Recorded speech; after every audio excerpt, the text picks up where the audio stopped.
Good morning. Good morning, sir. Right. இப்போ நாங்கள் போன முறை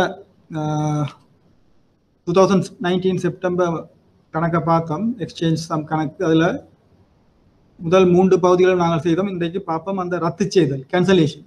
நான் சொன்ன ஏற்கனவே உங்களுக்கு அந்த exam structure, foreign exchange calculation, முதலாவது இறக்குமதி பரிமாற்று வீதத்தையும், ரெண்டாவது மூன்றாவது உங்களுடைய ஏற்றுமதி கப்பலேற்றத்துகளுக்கான பரிமாற்று வீதங்களையும், நான்காவது பகுதியாக ஏதாவது ஒரு ஏற்றுமதி கப்பலேற்றம் ரத்து செய்யப்படும் பொழுது அதற்கான பரிமாற்று வீதத்தை கணிப்பிடுமாறு தான் உங்கள்கிட்ட பேப்பரில் கேள்விகள் வரும். ரைட். இப்போ நாலாவது பகுதியை நீங்கள் பார்த்தீங்க என்றால் உங்களுக்கு தந்திருக்கு கேள்வியின் பிரகாரம் வாடிக்கையாளர் 2019 ஜூலை 5 அன்று இரண்டாவது ஏற்றுமதி கப்பலேற்றலுக்காக ஏற்பாடு செய்த முன்னோக்கிய செலவாணி ஒப்பந்தத்தை ரத்து செய்யும்படி உமது வங்கிக்கு அறிவித்துள்ளார். சரியா? அப்படி ரத்து செய்யப்படும் பொழுது செலவாணி ஒப்பந்தத்தை ரத்து செய்தலின் மீதான லாபம் அல்லது நட்டத்தை நிர்ணயிப்பதற்கு பிரயோகப்பட வேண்டிய செலவாணி வீதத்தை கணிக்குது. பிறகு 5 ஜூலை 2019 உள்ள உங்களுக்கு அந்நிய செலவாணி வீதங்கள் தந்திருக்கு. ரைட். உங்களுக்கு தெரியும், நான் ஏற்கனவே சொன்ன மாதிரி முன்னோக்கிய நாணய மாற்று ஒப்பந்தம், ஃபார்வர்ட் புக்கிங்ஸ், நாங்கள் ஃபார்வர்ட் எக்ஸ்சேஞ்ச் கான்ட்ராக்ட்ஸ் பேங்கோட புக் பண்ணால் அது ஒரு அக்ரிமெண்ட். அந்த அக்ரிமெண்ட், அந்த ஒப்பந்தத்தின் பிரகாரம் கட்டாயம் உங்களுடைய வாடிக்கையாளர் அதனை நிறைவேற்ற வேண்டும். சரியா? எந்த காரணம் கொண்டும் அது சும்மா அக்ரிமெண்ட்டை கேன்சல் பண்ண முடியாது. ரைட். அப்ப ஃபார்வர்ட் எக்ஸ்சேஞ்ச் கான்ட்ராக்ட் புக் பண்ணி இருந்தால் அவர் ஏற்கனவே வங்கியுடன் இணங்கியவாறு அந்த ஒப்பந்தத்தை நிறைவு செய்ய வேண்டும். ரைட். இப்போ உங்களுக்கு தந்திருக்கு இரண்டாவது ஏற்றுமதி கப்பலேற்றம் ரத்து செய்யும்படி வாடிக்கையாளர் உமது வங்கியை கோருகிறார். சரியா? அப்ப ஏன் ரத்து செய்ய வேண்டிய நிலைமை ஏற்படும்? ஃபார்வர்ட் கான்ட்ராக்ட் புக் பண்ணிட்டார். ஒன்று இம்போர்ட் கான்ட்ராக்டுக்கும், மற்றது 2 எக்ஸ்போர்ட் கான்ட்ராக்ட். ரைட். ரைட். ஏன் அவர் ஏற்றுமதி கப்பலேற்றத்தை ரத்து செய்யும்படி வங்கியிடம் கோருவார்? யாராவது என்ன ரீசன்?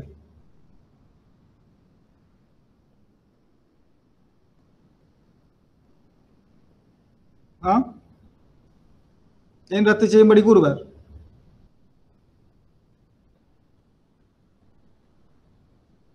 காரணம், அவருக்கு அந்த ஏற்றுமதிக்கான கப்பலேற்றத்தை செய்ய முடியாம போகலாம்.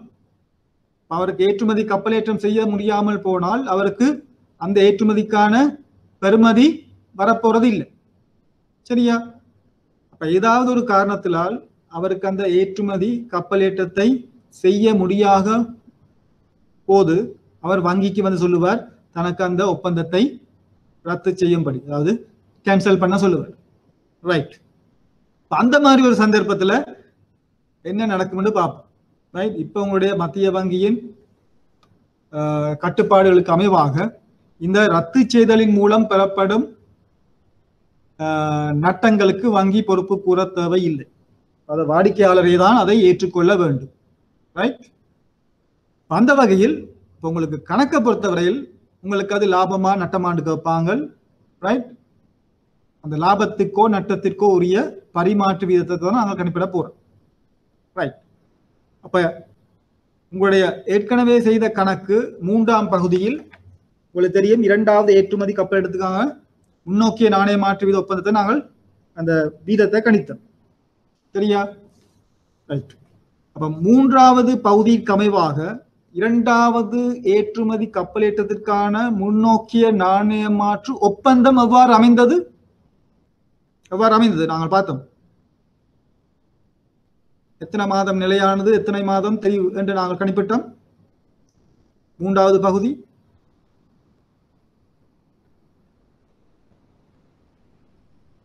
போன வகுப்புல என்ன ஆன்சர் வந்தது? 3ஆவது பகுதிக்கு எத்தனை மாதம் நிலையான காலம், எத்தனை மாதம் தெரிவு காலம்? அம்தராஜ்,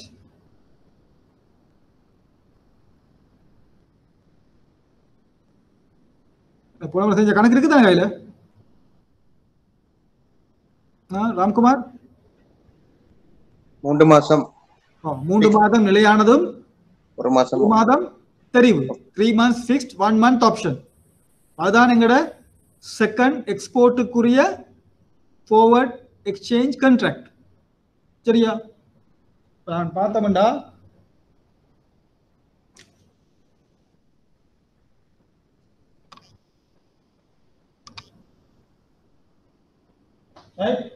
உங்களுக்கு தெரியும் ஒரு கணக்கின் பிரகாரம் 1st April 2019 தான் உங்களோட எல்லா கான்ட்ராக்ட்டுமே நடக்குது உங்களோட இம்போர்ட் கான்ட்ராக்ட் சைன் பண்றது எக்ஸ்போர்ட் கான்ட்ராக்ட் சைன் பண்றது உங்களோட forward exchange கான்ட்ராக்ட் சைன் பண்றது எல்லாமே இந்த டேட்ல 1st April 2019 அப்ப உங்களுடைய மூன்றாவது பகுதிக்கு அமைவாக இரண்டாவது ஏற்றுமதி கப்பலேற்றத்துக்குரிய முன்னோக்கிய நாணய மாற்று ஒப்பந்தம் எவ்வளவு காலத்துக்கு போனது 3 மாதம் நிலையானதும் 1 மாதம் தெரிவு உங்களோட முதலாவது மாதம் 2வது மாதம் 3வது மாதம் இது 4வது மாதம் முதல் 3 மாதங்களும்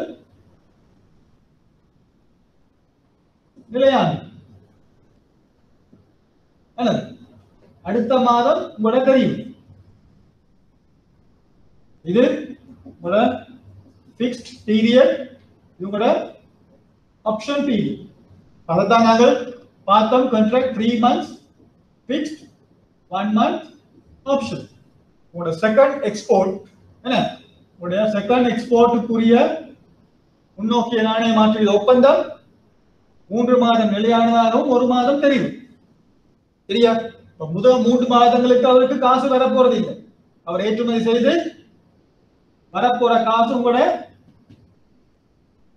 period வந்து 3 months fixed 1 month option right இப்போ உங்களுக்கு தந்திருக்கு என்ன அவர் வந்து பேங்க்குக்கு சொல்றார் இந்த கான்ட்ராக்டை கேன்சல் பண்ண சொல்லு இதுதான் ஏற்கனவே வங்கியுடன் இணங்கிய முன்னோக்கிய நாணய மாற்று ஒப்பந்தம் எப்போ வந்து சொல்றார் 5th July 2019 வந்து பேங்க்குக்கு சொல்றார் நான் இந்த செகண்ட் எக்ஸ்போர்ட் ஷிப்மெண்ட்டை கேன்சல் பண்ண போனேன் அதனால எக்ஸ்போர்ட் செய்ய முடியல அதனால அதை ரத்துச்சோம் அப்ப நீங்கள் எப்பவும் பார்க்கணும் அவர் வந்து வங்கிக்கு அந்த அறிவுறுத்தல் அந்த கோரிக்கை எப்ப வங்கிக்கு கிடைக்கப்படுது சரியா 5 ஜூலை 5 2019 அன்று இரண்டாவது ஏற்றுமதி கப்பலுக்கான ஏற்பாடு செய்த முன்னோக்கி செலவான ஒப்பந்தத்தை ரத்து செய்யும்படி உமது வங்கிக்கு அறிவித்துள்ளார் 5th ஜூலை இந்த கான்ட்ராக்ட்ல எங்க வரப்போறதுன்னு பார்ப்போம் உங்களுக்கு தெரியும் இது 1st April 2019 டா 1 month அப்ப 1st May 2019 ஒரு second month 1st June 2019 the third month 1st July 2019 the fourth month 1st August 2019 அப்ப 5ஆம் தேதி என்னது இந்த 1st July க்கும் 1st August க்கும் இடையில இதுதான் கூட cancellation date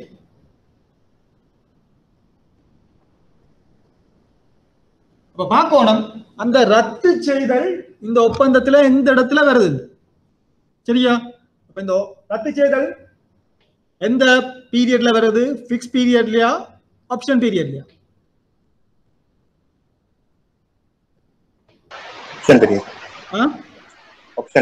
ஆப்ஷன் பீரியட் சரியா அப்ப கேன்சலேஷன் பார்ட் நீங்கள் கணிப்பிடுற நேரம் ரத்து செய்தல் கூடிய கணிப்பீட்டு வீதத்தை கணிப்பிடுற நேரம் ரைட் நீங்கள் முதலாவது உங்களுடைய கேள்வி அந்த ரத்து செய்தல் எந்த காலப்பகுதியில் நடைபெறும் அதாவது நிலையான காலப்பகுதியிலா அல்லது தெரிவு காலப்பகுதி சரியா இப்ப இங்கேயும் உங்களுடைய எக்ஸாம் பர்பஸுக்கு ஞாபகம் வச்சுக்கொள்ளுங்கள் தெரிவு காலத்தில் ரத்து செய்தல் மேற்கொள்ளப்படும் பொழுது நீங்கள் பிரயோகிக்கப்பட வேண்டிய வீதம் உடனடி மாற்று வீதம் சரியா எப்ப உங்களுடைய கேன்சலேஷன் ஆப்ஷன் பீரியட்ல வந்தால் நீங்கள் பிரயோகிக்கப்பட வேண்டிய நாணய மாற்று வீதம் அல்லது பரிமாற்று வீதம் உங்களுடைய உடனடி மாற்று வீதம் அதாவது ஸ்பாட் ரேட்டாக நீங்கள் ஸ்பாட் ரேட்டை கவனத்தில் எடுத்துக்கொள்ள வேண்டும் சரியா ஏன் ஸ்பாட் ரேட் எடுத்துக்கொள்றோம் உங்களுக்கு தெரியும் இந்த பீரியடோட உங்களோட கான்ட்ராக்ட் முடியுது 1st ஆகஸ்ட் அங்கால கான்ட்ராக்ட் போவீங்க சரியா உங்க ஆப்ஷன் பீரியடுக்குள்ளே கான்ட்ராக்ட் முடிய போகுது சரியா அப்ப நீங்கள் திருப்பி அங்கால போய் நாணய மாற்று வீதத்தை கணிப்பிட வேண்டிய அவசியம் இல்லை. அப்ப எந்த டேட்ல வந்து அவர் சொல்றாரோ ஆப்ஷன் பீரியட்ல அந்த டேட்ல உள்ள ஸ்பாட் ரேட்டை நீங்கள் கருத வேண்டும். ரைட். அப்ப இங்க நீங்கள் என்னது ஹெடிங் போடுவீங்கள் 4வது பகுதி. ரைட். நான் சொன்னேன் இந்த 4 பகுதிகளுக்கும் ஒவ்வொரு பகுதிக்கும் ஒரே டி மாதிரி போட்டீங்கன்னா சரி. 1வது பகுதி இறக்குமதி ஒப்பந்தத்திற்கான நாணய முன்னோக்கி நாணய மாற்று ஒப்பந்த பரிமாற்று வீதத்தை கணிப்பிடுது. 2வது முதலாவது ஏற்றுமதி கப்பல் ஏற்றத்திற்கான முன்னோக்கிய நாணய மாற்று பரிமாற்று வீதத்தை கணிப்பிடுது. 3வது 2வது கப்பல் ஏற்றத்திற்கான முன்னோக்கிய நாணய மாற்று பரிமாற்றத்தை கணிப்பிடுது. கடைசி பகுதி ரத்து செய்தலுக்கான அந்த பரிமாற்று வீதத்தை கணிப்பிடுது. அதுக்கு நீங்கள் இப்படி இந்த ஒரு டயக்ராத்தை போட்டு எப்பவும் முதலாவது அந்த எந்த ரத்து செய்தல் மேற்கொள்ளப்படுதோ, அதாவது முதலாவது கப்பல் ஏற்றமா 2வது கப்பல் ஏற்றமா, சரியா? அப்ப அதற்குரிய அந்த forward exchange contract நீங்கள் தெரிவு செய்யும். உங்களுக்கு இங்க தந்திருக்கு செகண்ட் எக்ஸ்போர்ட்டை கேன்சல் பண்றாங்க. உங்களுக்கு தெரியும் செகண்ட் எக்ஸ்போர்ட் உங்களோட தேர்ட் பகுதியில வந்து ஆன்சர் 3 months 6 1 month ஆப்ஷன். அதுக்கேற்ற மாதிரி உங்களோட டயக்ராத்தை போட்டீங்கன்னா உங்களுக்கு தெரியும் ஃபர்ஸ்ட் ஏப்ரல்ல இருந்து 3 months வந்து 1st ஜூலை வரைக்கும். அப்போ உங்களோட கேன்சலேஷன் டேட் வந்து ஆப்ஷன் பீரியட்ல வருது, சரியா? அப்ப இதை சொல்றதுக்கு உங்களுக்கு 2 மார்க்ஸ் கொடுப்பாங்க, சரியா? அதாவது ஆப்ஷன் பீரியட்ல வருது, ஆப்ஷன் பீரியட்ல வர்றபடியால் நீங்கள் ஸ்பாட் ரேட்டை தெரிவு செய்ய வேண்டும், சரியா? அப்ப அதை நீங்கள் 2 வசனத்துல எழுதி சொல்லணும். ரைட். இந்த எக்ஸ்சேஞ்ச் சப்ல முடிஞ்ச வரைக்கும் நீங்கள் இந்த மாதிரி டயக்ராத்தை போட்டு எக்ஸ்பிளைன் பண்ணாலே ஓகே, கணக்கு எழுத வேண்டிய அவசியமும் இல்லை. ரைட். இனி பார்ப்போம் இந்த எக்ஸ்சேஞ்ச் ரேட்டை எப்படி கணிப்பிடுறது. ரைட். அதுக்கு முதல் உங்களுக்கு தெரியும் எக்ஸ்போர்ட் ஷிப்மெண்ட் என்றால் இவருக்கு உண்மையிலே காசு வந்திருக்கும். என்ன காசு வந்திருக்கும்? இவர் என்ன கரன்சில டீல் பண்றார்? வாடிக்கையாளர் என்ன நாணயத்தில் டீல் பண்றார்? யூரோ.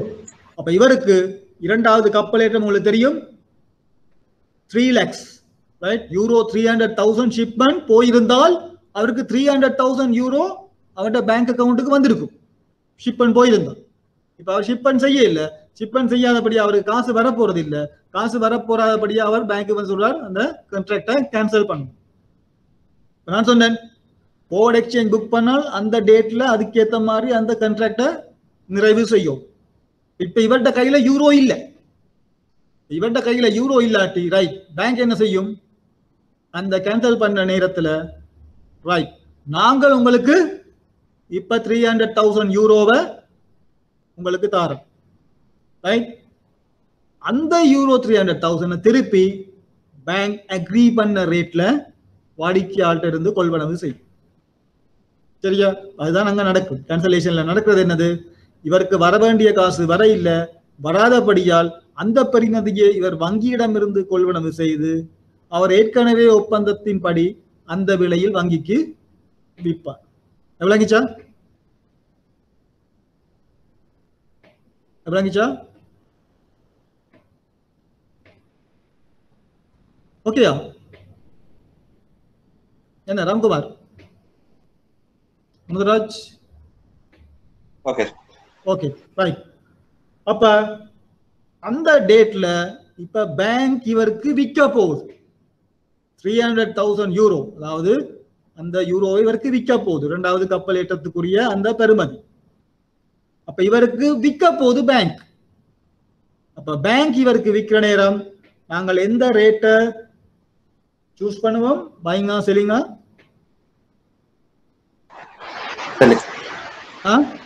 செல்லிங்.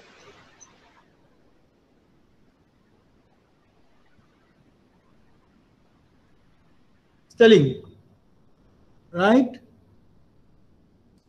அப்ப செல்லிங் ரேட்டை நாங்கள் சூஸ் பண்ண போறோம், ரைட்? இப்ப நான் ஏற்கனவே சொன்ன நீங்க ஸ்பாட் ரேட்டை நீங்கள் கருத்தில் எடுக்கணும். அப்ப 5th ஜூலை 2019, ரைட்? உங்களுக்கு வேற ஒரு அட்டவணை தந்திருக்கு 5th ஜூலை அண்டையான் இருக்கிற எக்ஸ்சேஞ்ச் ரேட்ஸ், ரைட்? அதுலயும் பாத்தீங்கன்னா உங்களுக்கு உடனடி மாற்று வீதம் ஸ்பாட் ரேட்டும் 1 மாத முன்னோக்கிய 1 month forward ரேட்டும் தந்திருக்கு. ரைட்? ஏற்கனவே நான் உங்களுக்கு சொன்னேன், கேன்சலேஷன் தெரிவு கால பகுதியில் இடம்பெற்றால் நீங்கள் ஸ்பாட் ரேட்டை மட்டும்தான் கவனத்தில் எடுக்கும். அப்ப இங்க முதலாவது மாத முன்னோக்கிய நாணய மாற்று வீதங்களை நீங்கள் அந்த ஸ்ப்ரெட்டை நீங்கள் கவனத்தில் எடுக்க தேவை இல்லை. அப்ப நீங்கள் ஸ்பாட் ரேட்டை மட்டும் தான் நீங்கள் கவனத்தில் எடுக்கும். ரைட்? அப்ப நாங்கள் பார்ப்போம் அந்த கேன்சலேஷனுக்குரிய ஸ்பாட் ரேட் என்னது. நீங்கள் எக்ஸாம்பிள் சொல்லணும், கிரி போட்டு கேன்சலேஷன் டேட் ஃபிக்ஸ் பீரியட்லயா ஆப்ஷன் பீரியட்லயா வருது. பிறகு அந்த ஆப்ஷன் பீரியட்ல வாரப்படியால் அந்த டேட்ல உள்ள ஸ்பாட் ரேட்டை நீங்கள் பிரயோகிக்க போறீங்க. சரியா?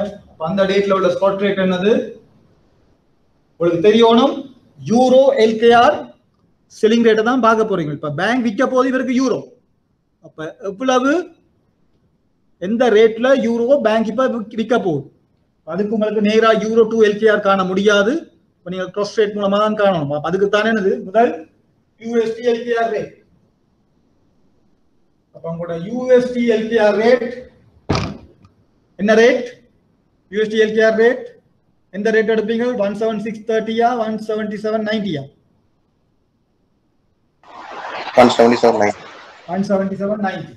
ஏன் இப்ப நீங்கள் செல்லிங் விற்க தான் போறீங்க கஸ்டமருக்கு, அப்ப விற்கும் விலையை எடுப்பீங்க. அத மாதிரி யூரோ டு டாலர், ரைட்?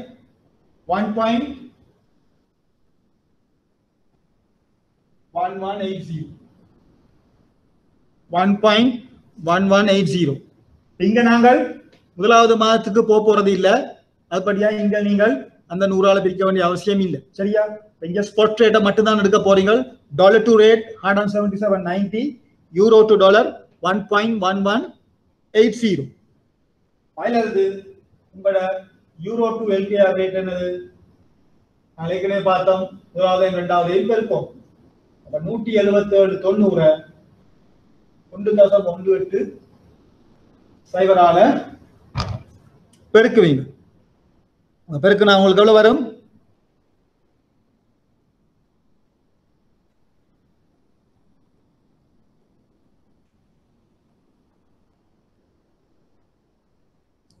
எவ்வளவு பெருக்குனா? 198 பாயிண்ட்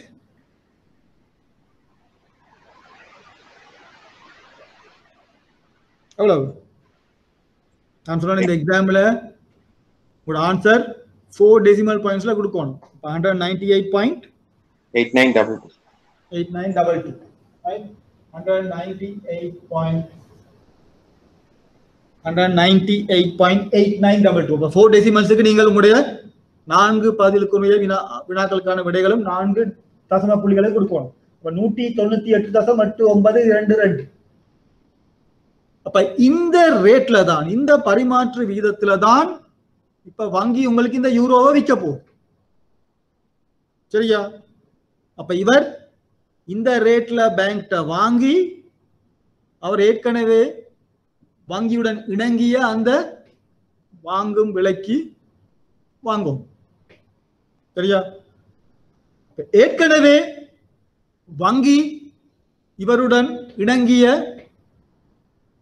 கொள்வனவு விலை எவ்வளவு? இந்த இரண்டாவது கப்பலேற்றம் உண்மையில நடந்திருந்தால் இவர் எந்த ரேட்ல பேங்குக்கு வித்திருப்பார்? 205.6912. Very good. 205.6912. மூன்றாம் பகுதியில் நாங்கள் பார்த்தோம் 205.6912. அங்க உங்களோட கால்குலேஷன் நாங்கள் பார்த்தோம் 205.6912. அந்த ரேட்ல இவர் உண்மையில பேங்க்குக்கு வித்திருப்பார். அந்த ரேட்ல தான் பேங்க் வாங்கி இருக்கு. அவர் உண்மையில அந்த ரேட்ல அவருக்கு கொடுக்க முடியும் என்று அவருக்கு காசு வரையில். ஆனால் இருந்தாலும் அவர் இப்ப பேங்க்ல இருந்து வாங்கி விற்கிறார். சரியா? உண்மையில இங்க என்ன நடக்குது? இந்த ரேட்டை விட அவர் குறைஞ்ச விலையில வாங்குறார். குறைஞ்ச விலையில வாங்கி திருப்பி கூடிய விலைக்கு விற்கிறார். சரியா? அதனால் அதை நாங்கள் அங்க லாபம் என்று சொல்லுவோம். சரியா? அப்ப இந்த கேன்சலேஷன் பொழுது நீங்கள் கணிப்பிடும் அந்த பரிமாற்று வீதம் ஏற்கனவே கணிப்பிட்ட அந்த மாற்று வீதத்தை விட குறைவா வந்தால் அது உங்களுக்கு லாபமாக அமையும். இப்ப இங்க 205க்கு பதிலாக 188 அந்த மாதிரி ஒரு ரேஞ்சில் வந்திருந்தால் உங்களுக்கு தெரியும் இங்க ரேட் வந்து குறைவு. அங்க அவருக்கு அது அதாவது இந்த ரேட்டை விட அது மாறி வந்திருந்தால் அங்க நட்டமாக அமையும். இங்கவும் என்ன நடக்குது, அவர் 205 ரூபாவை விட 198 ரூபா அவர் குறைஞ்ச விலையில வங்கியிடம் இருந்து வாங்கி 205க்கு விற்கிறார். இது மத்த மாதிரி இருந்தால் 205 198 மாறி இருந்தால் அங்க உங்களுக்கு நட்டமாக கருதப்படும். அதை வச்சு கொண்டுதான் நீங்க அங்க நட்டமா லாபமான்னு சொல்லுவீங்க. அங்க பிரயோகிக்கிற வீதத்தை தான் உங்களை கணக்குல கேட்கிறது. சரியா? இதுதான் உங்களோட பிரயோகிக்கிற விகிதம். ரைட்? அங்க லாபமா நட்டமான்னு பார்க்கறது நீங்கள் இந்த இதுல இருந்து இதை கழிப்பீங்க. கழிச்சாலும் உங்களுக்கு 6.7990. ரைட்? அப்ப லாபம் பெறுமதியில கேட்டால் என்ன செய்வீங்க?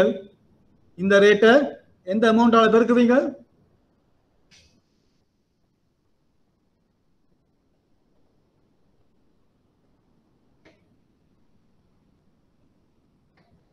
பெறுமதியை கேட்டால் எந்த அமௌண்டால பெருக்குவீங்க?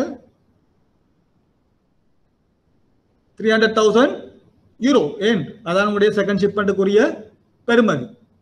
உங்களுக்கு எப்ப கேள்விகள் எல்லாம் செலவாணி வீதத்தை மட்டும் கேட்டபடியா நீங்கள் பெறுமதியை காண வேண்டிய அவசியம் இல்லை. பெறுமதிகள் கேட்டால் நீங்கள் அந்த தொகையால பெருக்கினீங்க என்றால் சரி. முதலாவது எனது இறக்குமதி கப்பல் ஏற்றம் என்றால் அந்த இறக்குமதிக்குரிய பெறுமதி நாங்கள் பார்த்தோம் என்னது 400,000 யூரோ. அப்ப அந்த வந்த ரேட்டால் நீங்கள் 400,000 யூரோவால் பெருக்கணும். ரெண்டாவது ஃபர்ஸ்ட் எக்ஸ்போர்ட் ஷிப்மெண்ட் நாங்கள் பார்த்தோம் 204.4505. பெறுமதியை கேட்டால் 500,000 யூரோவால பெருக்குவீங்க. தேர்ட் பார்ட் தெரியும் 205.6912. பெறுமதியை கேட்டால் 300,000 யூரோவால பெருக்குவீங்க. சரி, அது மாதிரி இங்க கேன்சலேஷன்ல வர லாபம் அல்லது நட்டத்தை கேட்டால் இந்த ரெண்டுக்கும் இடையில உள்ள வித்தியாசத்தால அந்த பெறுமதியால நீங்கள் பெருக்குவீங்க. ஆனா உங்களுக்கு வித்தியாச லாப அல்லது நட்டத்துக்குரிய பரிமாற்று இதை மட்டும் கேட்டபடியா நீங்கள் இதோட நிறுத்தினீங்க என்றால் சரி. சரியா? அப்ப இந்த கணக்கு ஃப்ளோ வந்து உங்களோட எக்ஸாமை பார்த்தீங்கன்னா ஒவ்வொரு பேப்பர்லையும் ஒரே மாதிரி தான் ஃப்ளோ போகும். சின்ன சின்ன வித்தியாசம். ரைட்? உங்களோட பழைய சிலபஸை விட உங்களோட புது சிலபஸ்ல வர கணக்கு உங்களுக்கு கொஞ்சம் ஈஸியா தந்துருக்கு. ரைட்? கூட காம்ப்ளிகேட் பண்ணாம தந்துருக்கு. ரைட்? 2019 மார்ச் யாராவது சேர்ந்து பாத்தீங்களா பேப்பர்ஸ்? 2019 மார்ச்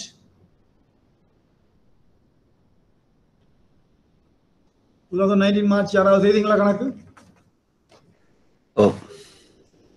முதலாவது பகுதிக்கு என்ன ஆன்சர் வந்தது? 187.5. ரைட். பாப்பா இருக்கா 2019 மார்க் பேப்பரை. 2019 மார்ச்லயும் உங்களுடைய 6வது கேள்வி, உங்களுடைய எக்ஸாம் ஸ்ட்ரக்சரை பாத்தீங்களா 6வது கேள்வியாக இந்த ஃபாரின் எக்ஸ்சேஞ்ச் கணக்கு வாரது. உங்களுடைய மற்ற கேள்விகளை பார்க்க உதாரணத்துக்கு அதே பேப்பர்ல 8வது கேள்வியை பார்த்தீங்கன்னா என்னது ஒரு பேப்பர்ல ஒரு கொஞ்ச இடத்துல தான் உங்களோட கேள்வி வருது. 6வது கேள்வியை பார்த்தீங்கன்னா ஒரு பேஜை விட அந்த அலையும் போகுது. ஒரு பேஜ்ல வருது 6வது கேள்வி. சரியா? அப்ப இங்க பெரிய பந்தியாக இருந்தாலும் நீங்கள் ஈஸியாக ஸ்கோர் பண்ணக்கூடிய ஒரு கேள்விதான் இந்த ஃபாரின் எக்ஸ்சேஞ்ச் கால்குலேஷன். சரியா? என்னுடைய ரெக்கமெண்டேஷன், உங்களுடைய பேப்பரை எடுத்த உடனே முதலாவது நீங்கள் அட்டென்ட் பண்ண வேண்டியது இந்த எக்ஸ்சேஞ்ச் சம். ஈஸியாக 20 மார்க்ஸ் எடுக்கக்கூடிய கேள்வி. ரைட்? இப்போ 2019 மார்ச் 6வது கேள்வியை பார்த்தீங்க என்றால் இங்க இந்த தமிழ் பேப்பர்ல இந்த கரன்சிக்கு பதிலாக வேற ஏதோ பட்டிருக்கு. சரியா? நான் சொன்னேன், ஏதாவது உங்களுக்கு பேப்பர்ல வாசிக்கிற நேரம் டவுட்டா இருந்தால் உடனே எக்ஸாமினரை கேட்டு, அதாவது எக்ஸாம் ஹால்ல ஒரு இங்கிலீஷ் பேப்பர் எடுத்து பாருங்கள். இல்லாட்டி எதுவும் டவுட்ஸ் இருந்தால் உடனே கிளாரிஃபை பண்ணுங்க. இங்க கரன்சிக்கு பதிலாக இந்த பேப்பரை வாசி பார்த்தா உங்களுக்கு தெரியும் தமிழ் எழுத்துக்கள் பட்டிருக்கு. அவதானிச்சீங்களா பேப்பரை?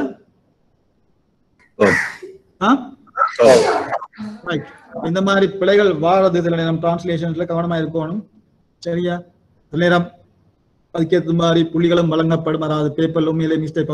இந்த கேள்வியை பாத்தீங்கண்டா வாசிங்கண்டா, முதலாவது பகுதி, உமது வங்கியின் ஒரு ஏற்றுமதி வாடிக்கையாளர் ஐக்கிய ராஜ்யத்தில் உள்ள ஒரு கொள்வனவாளருக்கு 2 முறை கப்பலேற்றங்களில் அனுப்ப வேண்டிய ஜிபிபி 500,000. அந்த கரன்சி தான் நாங்க அடிப்படையில் ஜிபிபி கிரேட் பிரிட்டன் பவுண்ட்ஸ், அதாவது sterling pounds, right? Sterling pounds 500,000 பெறுமதியான ஏற்றுமதி கட்டளையை பெற்றுள்ளார். முதலாவது கேள்வியே மாதிரி தான், ரைட்? பிரதந்திற்கு முதலாவது கப்பலேற்றம் ஜிபிபி 3 lakhs பெறுமதியானது என்பதுடன் ஒப்பந்த தேதியிலிருந்து 9வது அல்லது 10வது வாரத்தில் மேற்கொள்ளப்பட வேண்டும். இரண்டாவது கப்பலேற்றம் ஜிபிபி 2 லட்சம் பெறுமதியானது என்பதுடன் ஒப்பந்த தேதியிலிருந்து 13வது அல்லது 14வது வாரத்தில் மேற்கொள்ளப்பட வேண்டும். ஐக்கிய ராஜ்யத்திலிருந்து இலங்கைக்கு பணம் கிடைப்பதற்கு கப்பலேற்றல் தேதியிலிருந்து 2 வாரங்கள் எடுக்கும். உங்களோட 2019 செப்டம்பரை மார்ச்சை நீங்கள் பார்த்தீங்கன்னா ஒரு வித்தியாசம் இல்லை, கரன்சியும் அமௌண்ட்டும் தான் வித்தியாசப்படுது. மற்றபடி என்னது பந்தி ஒரே ஃப்ளோ. சரியா? அப்ப எக்ஸ்போர்ட்டர் இருக்கிறார் இம்போர்ட்டர் இருக்கிறார் யூகேல, உங்களோட வாடிக்கையாளர் ஒரு ஏற்றுமதியாளர். சரியா? அங்க மாதிரி இங்கேயும் 2 எக்ஸ்போர்ட் ஷிப்மெண்ட் செய்யறார், ரைட்? மொத்த எக்ஸ்போர்ட் ஆர்டர் வந்து 500,000 பவுண்ட்ஸ். அதுல முதலாவது எக்ஸ்போர்ட் ஆர்டருக்குரிய பெறுமதி 300,000 பவுண்ட்ஸ், இரண்டாவது 200,000 பவுண்ட்ஸ். சரியா? எக்ஸாம்பிள் கூட நீங்கள் முதலாவது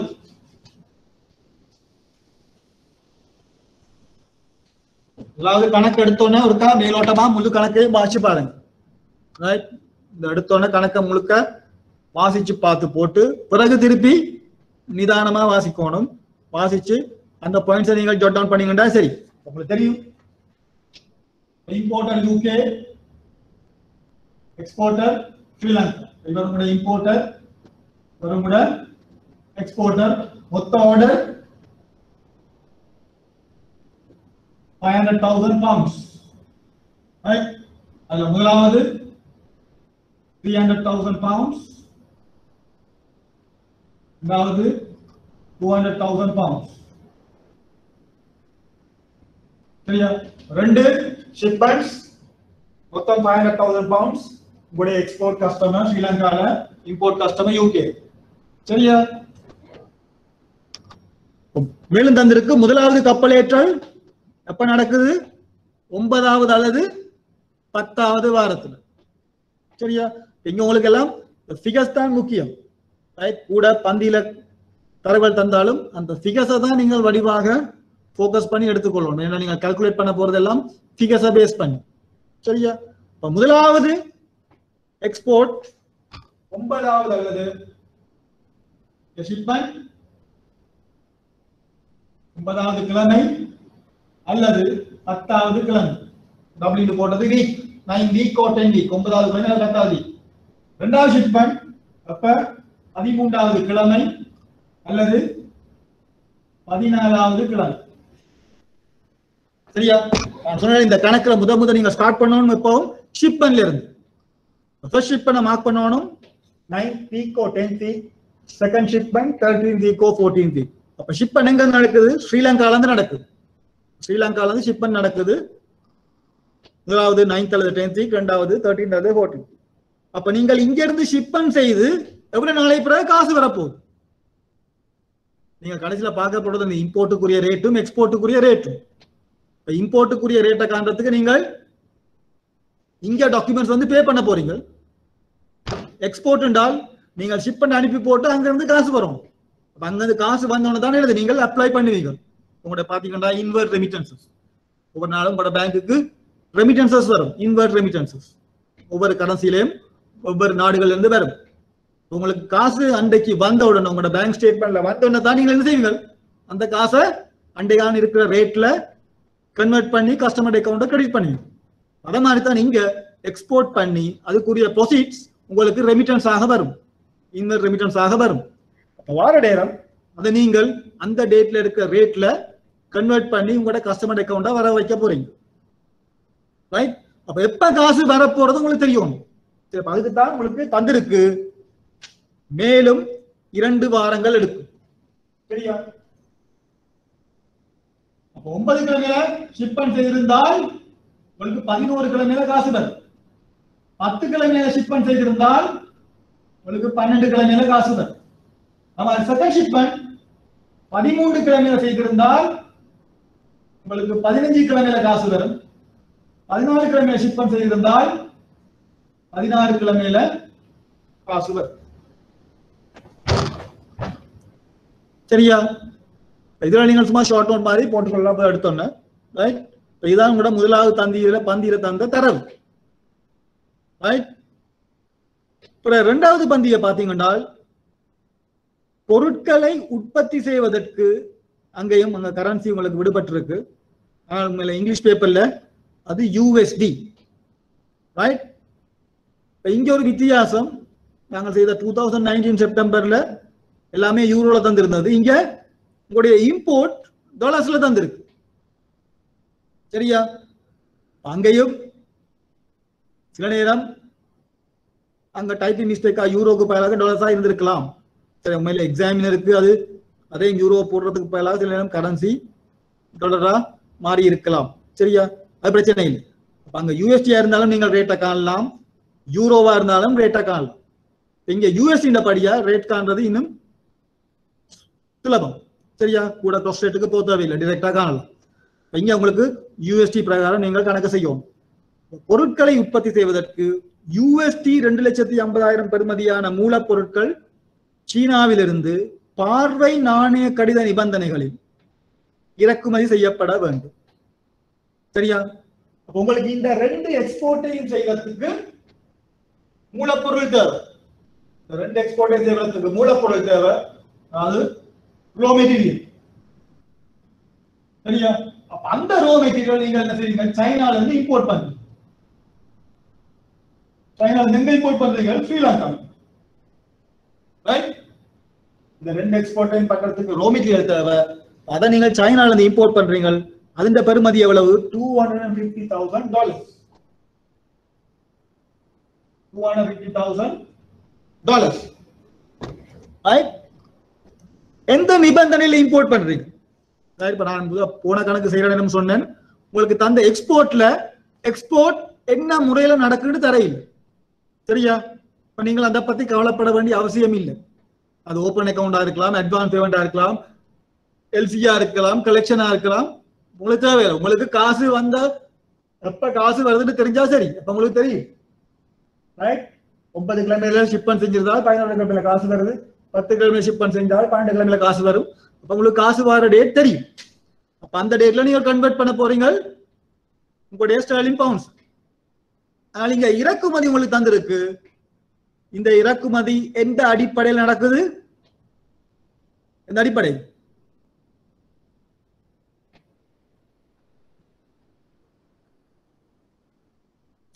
என்ன பேமெண்ட்ல நடக்குது?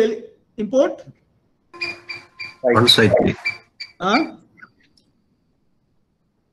என்ன? One side LC. அது சைட் எல்சி. பார்வை நாணய கடித நிபந்தனை. பார்வை நாணய, பார்வை என்னது? சைட். ஒன்று பார்வைன்னு தருவாங்க, இல்லாட்டி கண்டதும் தருவாங்க. பார்வை கண்டதும் எல்லாம் என்ன அர்த்தம்? நீங்கள் டாக்குமெண்ட்ஸை பார்த்த உடனே பே பண்ணணும். கண்டதும் டாக்குமெண்ட்ஸை பார்த்தோன்னு பே பண்ணணும். சைட் டாக்குமெண்ட்ஸை பார்த்தோன்னு பே பண்ணணும். அப்போ உங்களுக்கு தெரியும் எல்சி 2 வகைப்படும். ஒன்று சைட் எல்சி, மற்றது யூசன்ஸ் எல்சின்னு சொல்லுவோம். ஒன்று பார்வை, மற்றது தவணை அடிப்படை. அதாவது கிட்டத்தட்ட டிபிடிஏ மாதிரி. டிபின்னா நீங்கள் டாக்குமெண்ட் வந்த உடனே பே பண்ணணும். டிஏண்டா பிறகு ஒரு போடப்பட்ட காலத்தில் நீங்கள் கொடுப்பனவு செய்யணும். அதை மாதிரி தான் எல்சி சைட்டும் யூசன்ஸும். சைட் எல்சின்னா உடனே நீங்கள் பேமெண்ட் செய்யும். அப்ப இங்க இம்போர்ட் பண்றாரு எந்த அடிப்படையில்? LC sight basis. சரியா? இறக்குமதி நாணய கடிதத்தின் திகதியில் இருந்து 4 வாரங்களின் பின்னர் கப்பலேற்றல் மேற்கொள்ளப்படும். சரியா? இம்போர்ட் பண்றதோட பேசிஸ் சைட் எல்சி.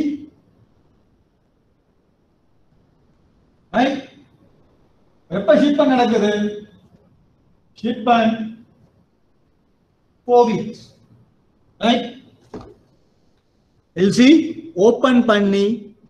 ஓபன் பண்ணி அதுல இருந்து 4 ரைட் 4 வீக்ஸ்ல ஷிப்மெண்ட் நடக்கும். பிறகு கப்பலேற்றல் தினத்திலிருந்து 2 வாரங்களின் பின்னர் கப்பலேற்றல் ஆவணங்கள் ஷிப்பிங் டாக்குமெண்ட்ஸ் கப்பலேற்றப்பட்ட சரக்கு ஷிப்மெண்ட் இலங்கையை வந்தடையும். சரியா? பிறகு ஷிப்மெண்ட் 2 வீக்ஸுக்கு பிறகு உங்களுக்கு டாக்குமெண்ட்ஸ் பிளஸ் குட்ஸ் ரைட். எங்களுக்கு குட்ஸை பத்தி அக்கறை இல்லை, நாங்க பே பண்ண போறது பேஸ்ட் ஆன் டாக்குமெண்ட்ஸ். சரியா? சரியா 6 கிழமையில டாக்குமெண்ட்ஸ் வரப்போம். சரியா? அப்ப எல்சி ஓபன் பண்ணி 4 வீக்ஸ்ல ஷிப்மெண்ட் நடக்கும். எங்க நடக்கும் ஷிப்மெண்ட்? சைனால ஷிப்மெண்ட் நடக்கும். ஏன் இது இம்போர்ட். அப்ப சைனால ஷிப்மெண்ட் பண்ணி போட்டு அங்க இருந்து சைனீஸ் பேங்க் உங்களோட பேங்க்குக்கு டாக்குமெண்ட்ஸ் அனுப்புவாங்க. ரைட்? அது வந்து சேர்றதுக்கு 2 வீக்ஸ் போகுது. அப்ப மொத்தம் 6 வீக்ஸ் போகுது உங்களோட இம்போர்ட் பேமெண்ட். சரியா? இம்போர்ட்டுக்கு நீங்கள் எப்ப பேமெண்ட் செய்ய போற டேட்டா காணணும், எக்ஸ்போர்ட்டுக்கு எப்ப காசு வர போற டேட்டா காணும். அந்த பீரியடை தான் நீங்கள் காண போறீங்க. உங்களுடைய ஃபார்வர்ட் எக்ஸ்சேஞ்ச் கான்ட்ராக்ட்ஸ் எக்ஸ்சேஞ்ச் ரேட்டை கணிப்பிடுறது. இப்போ முதலாவது கூட இந்த தெரிவு செய்யற காலத்தை தான் நீங்கள் கவனமா எடுக்கணும். எவ்வளவு காலத்துல உங்களுக்கு காசு வர போறது, எவ்வளவு காலத்துல நீங்கள் இந்த இம்போர்ட்டுக்குரிய கொடுப்பனவை மேற்கொள்ள போறீங்க. உங்களோட எக்ஸாம்ல முதலாவது எக்ஸ்போர்ட்டை பத்தி தருவாங்க, 2வது இம்போர்ட் பற்றியை தருவாங்க. சரியா? அந்த 2 பந்தியம் வச்சு நீங்கள் வழங்கி கொண்டு 3வது பகுதி என்ன சொல்லுது? வாடிக்கையாளர் ஐக்கிய ராஜ்யத்தில் உள்ள கொள்வனவாளருடன் ரைட். உங்களோட பயர் வந்து யூகே ரைட். 2018 பிப்ரவரி 1ஆம் நாள் அன்று விற்பனை ஒப்பந்தத்தை மேற்கொண்டு கஸ்டமர் உங்களோட எக்ஸ்போர்ட் கஸ்டமர். எக்ஸ்போர்ட் கஸ்டமர் என்ன செய்வார்? சேல்ஸ் கான்ட்ராக்ட் யூகேல உள்ள பயருடன் சேல்ஸ் கான்ட்ராக்ட் எப்ப சைன் பண்றார்? 1 பிப்ரவரி 2018.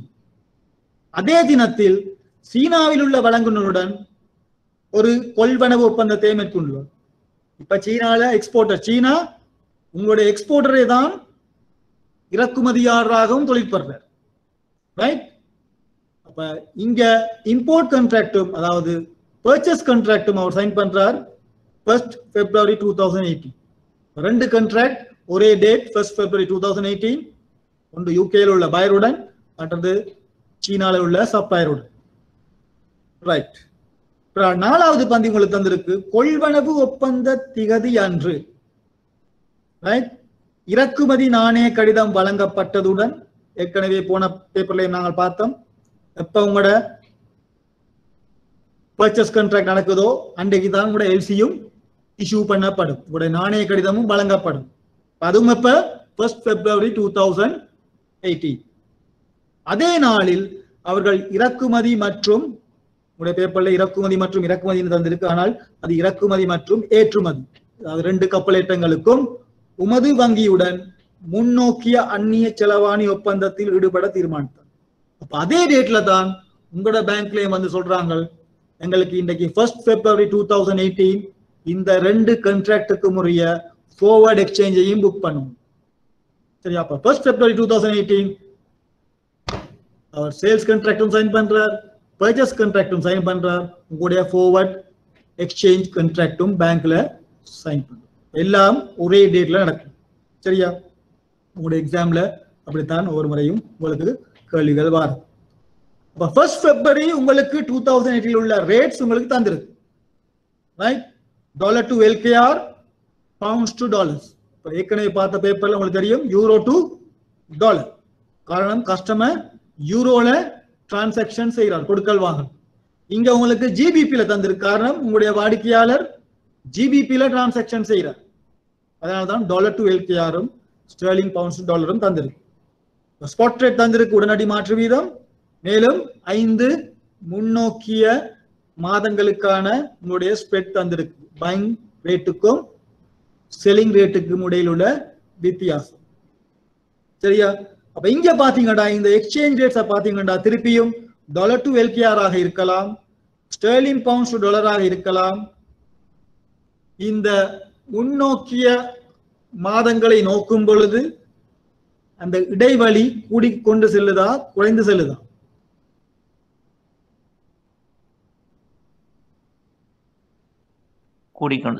கூடிக்கொண்டு செல்லுது.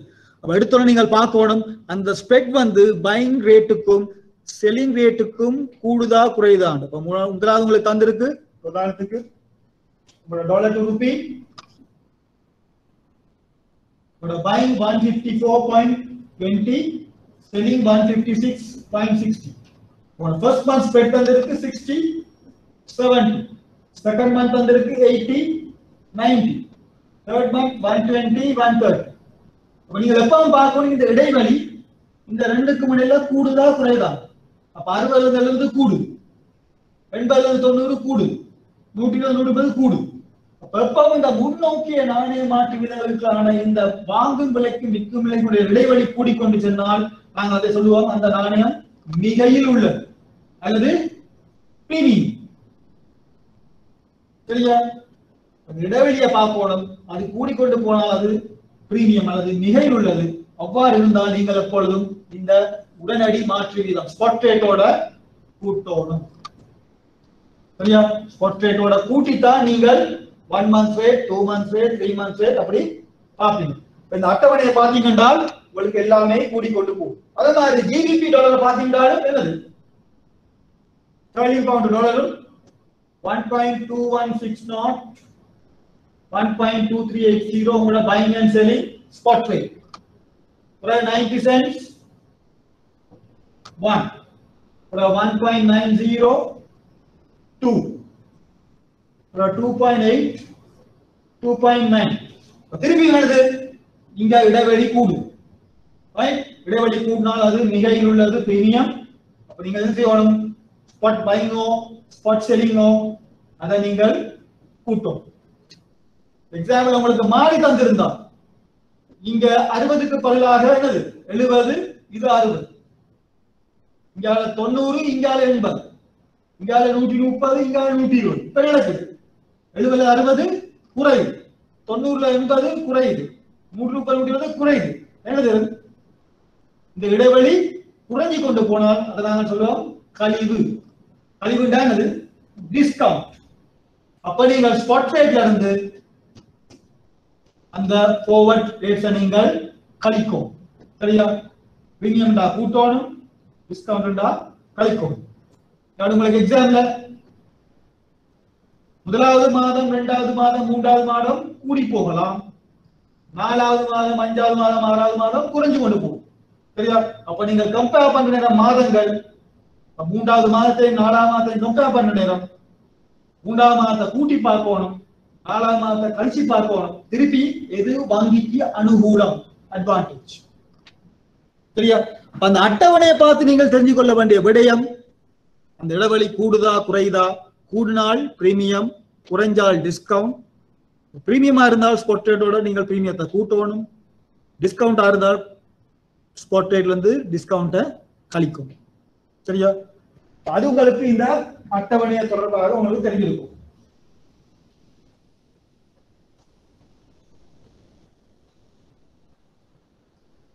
சரியா? இப்ப நாங்க முதலாவது பாதியை பார்த்தீங்கன்றால் 6வது கேள்வி. சரியா? அப்ப நீங்கள் என்ன ஹெட்டிங் போடுவீர்கள்? முதலாவது பகுதியை போட்டு நீங்கள் ஹெட்டிங் சொல்லுவீர்கள்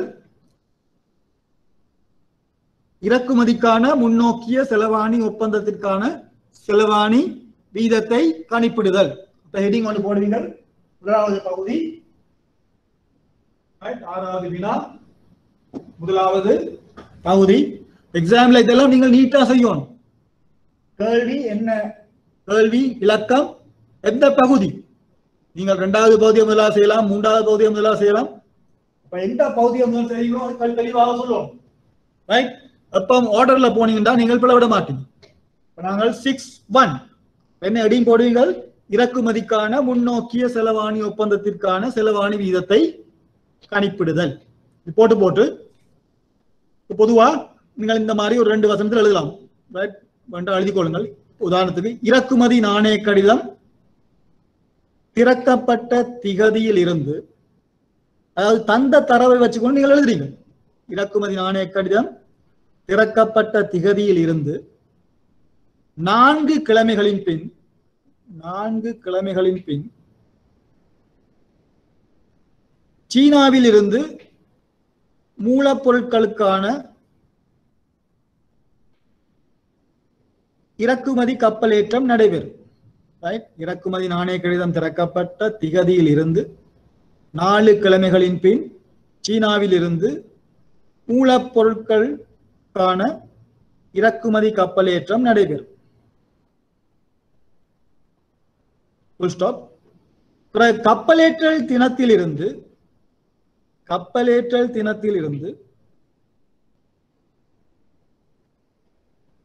அவற்றை பெறுவதற்கு கப்பலேற்றத்திலிருந்து ஆவணங்களை பெறுவதற்கு கப்பலேற்றல் தினத்திலிருந்து ஆவணங்களை பெறுவதற்கு மேலும் 2 கிழமைகள் எடுக்கும்.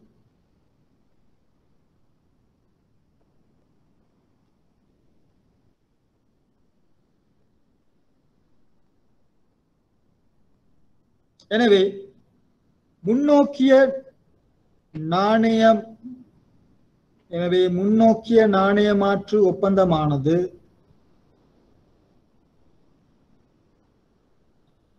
இறக்குமதி ஒப்பந்த திகதியில் இருந்து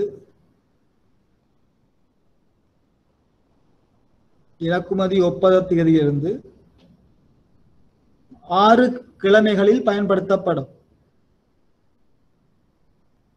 சரியா? அதை நீங்கள் தந்த தர வச்சுக்கொண்டு நீங்கள் உங்களுக்கு விளங்குற மாதிரி எழுத வேண்டியதுதான். சரி, அப்ப இங்க ஒன்றும் நீங்கள் பாடமாக்கி ஒன்றும் எழுத தேவை எழுதுறது. சரியா? உங்களுக்கு தந்த தர வச்சுக்கொண்டு அதை நீங்கள் ஒரு 2 வரிகள் எழுதுறீங்க. ரைட்? சரியா? முக்கியம் என்னது இங்க? எப்ப இந்த forward booking, முன்னோக்கிய நாணய மாற்றுவதை நீங்கள் புக் பண்ண போறீங்க. உங்களுக்கு தெரியும், ஒரு இம்போர்ட் ஷிப்மெண்ட் நீங்க போட்டீங்க 2 வருஷம் எழுதியாச்சு. ரைட், நான் சொன்ன எப்ப ஷிப்மெண்ட்ல தொடங்கும். ஷிப்மெண்ட் எப்ப நடக்குது? 4 weeks. எல்சி ஓபன் பண்ணி 4 weeksல ஷிப்மெண்ட் நடக்குது சைனால. அங்க இருந்து உங்களுக்கு டாக்குமெண்ட்ஸ் வாரத்துக்கு மேலும் 2 கிழமைகள், அப்ப 6 கிழமைகள் போது உங்களுக்கு டாக்குமெண்ட்ஸ் வாரத்துக்கு. சைக்கிள்ஸ் ஓபன் பண்ணி ஷிப்மெண்ட் செய்து 4 weeks ஷிப்மெண்ட் நடந்து மேலும் 2 weeksல உங்களுக்கு மொத்தம் 6 கிழமைகள்ல ஆவணங்கள் பெறப்படும்.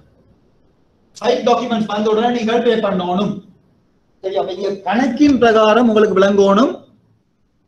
எல்சி டாக்குமெண்ட்ஸ் வந்த உடனே நீங்கள் பே பண்ணுங்க. எல்சி டாக்குமெண்ட் வந்த உடனே நீங்கள் பே பண்றீங்க. ரைட்? பொதுவா பேங்க்ல நாங்க பிராக்டிஸ் ரைட், நாங்கள் பொதுவா டாக்குமெண்ட்ஸ் நாங்கள் பார்ப்போம். யூசிடி விதிகளுக்கு அமைவாக 5 வங்கி அலுவலர்கள் தினங்கள் இருக்கு. சரி, அப்ப நாங்கள் டாக்குமெண்ட்ஸை செக் பண்ணி போட்டு டாக்குமெண்ட்ஸ் இன் ஆர்டர் தான் பே பண்ணுவோம். சரியா? இங்க கணக்கை பொறுத்தவரை நாங்கள் அசியூம் பண்ணணும் என்னது, டாக்குமெண்ட்ஸ் எல்லாம் பெர்ஃபெக்ட். ரைட்? டாக்குமெண்ட்ஸ் வந்த உடனே நாங்கள் பே பண்றோம். சரியா? சைட் டாக்குமெண்ட்ஸ் வந்த உடனே நீங்கள் பே பண்ணுவோம்.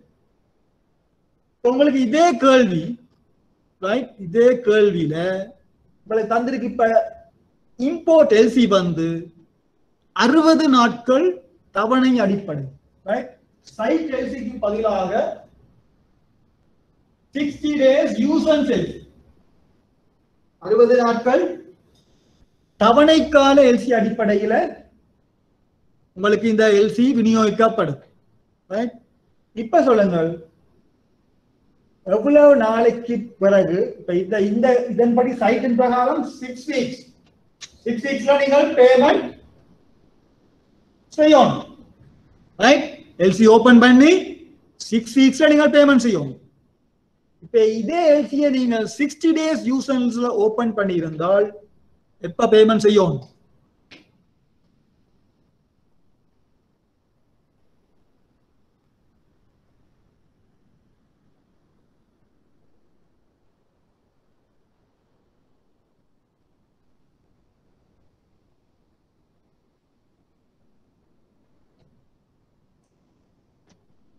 எப்ப பேமெண்ட் செய்வீங்க? 6 கிழமையோட என்ன செய்யணும்?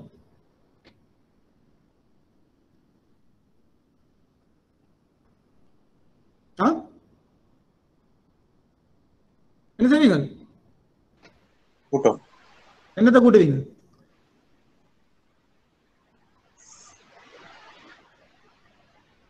ஆறு கிழமையோட என்னத்தை கூட்டுவீங்க?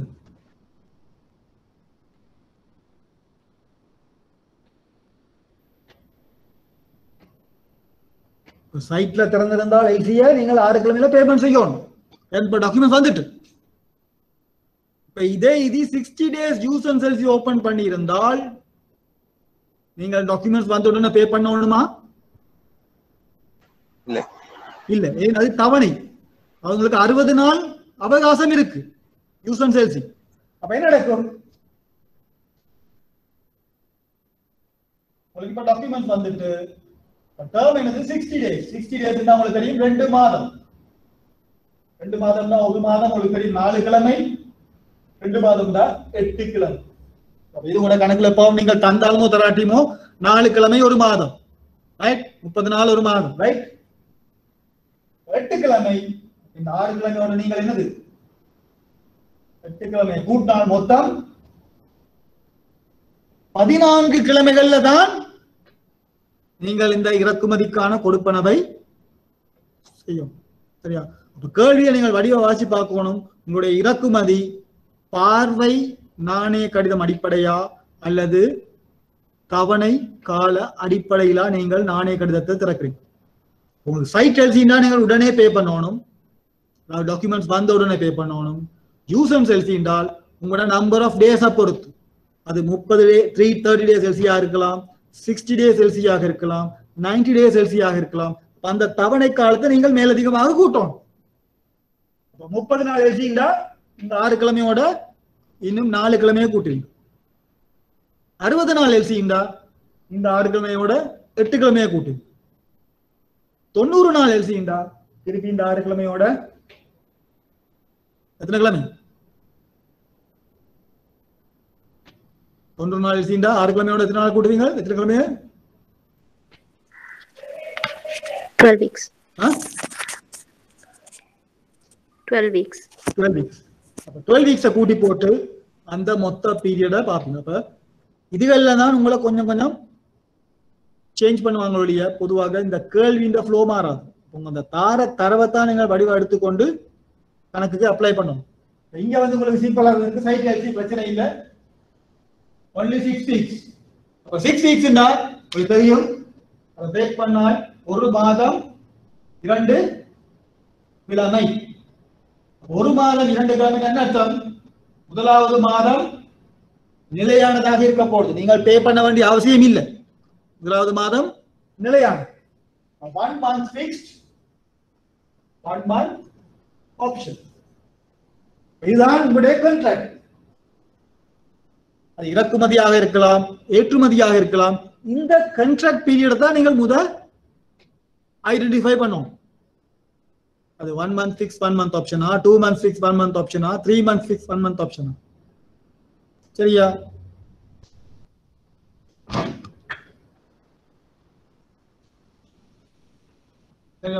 இது ஒரு படத்துல போட்டீங்கன்னா, ஒரு டயக்ராம்ல போட்டீங்கன்னா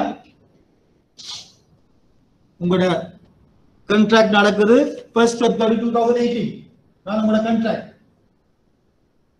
1st February 18 இதுல தான் உங்களோட purchase contract, sales contract, forward exchange booking எல்லாமே ஒரு டே. 1 month 2 month 3 month வச்சீங்கன்னா ரைட் உங்களுக்கு வந்தது மொத்தம் 6 கிழமை. 6 கிழமை என்றால் ஒரு மாதம் 2 கிழமை. உங்களோட முதலாவது மாதத்துல பே பண்ண வேண்டிய அவசியம் இல்லை, அது ஃபிக்ஸ்ட்.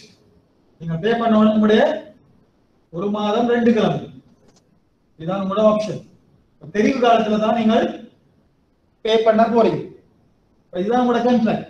இந்த டேட்ல இருந்து நீங்க ஃபிக்ஸ் பண்ணுவீங்க, உங்களோட கான்ட்ராக்ட புக் பண்ணுவீங்க. 1 month fixed 1 month option.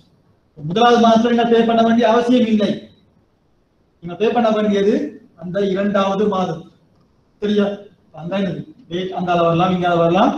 அது ஒரு தெரிவு கால பகுதியாக அமைய போது கூட 2வது மாதம். சரியா?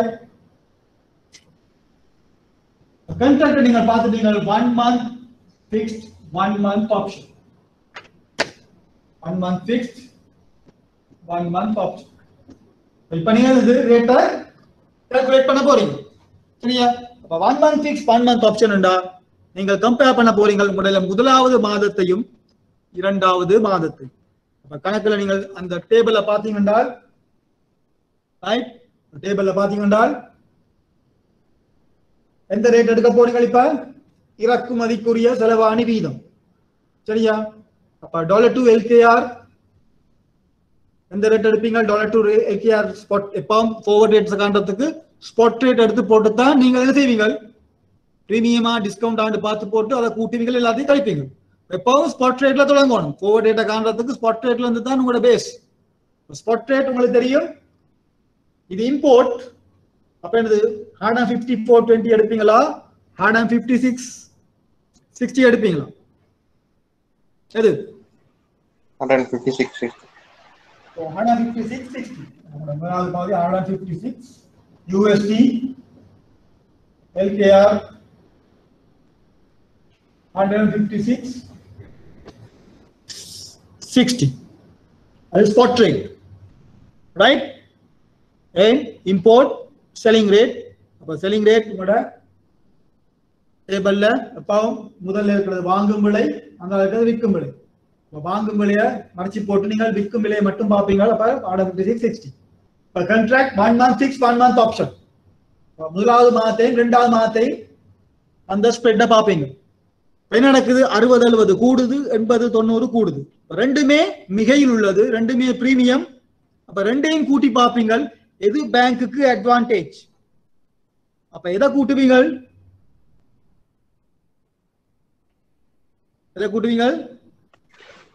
90 உங்களுக்கு தெரியும் முதலாவது மாசம் 70% இரண்டாவது மாதம் 90% அப்ப நாங்கள் எப்போ விற்கிற நேரம் கூட விலைக்கு விற்க பார்ப்போம் அப்ப உங்களோட ஸ்பாட் ரேட்டோட கூடிய ஸ்ப்ரெட்டை நீங்கள் கூட்டுவீங்க அப்ப 156 60ஓட 90% கூட்டுவீங்க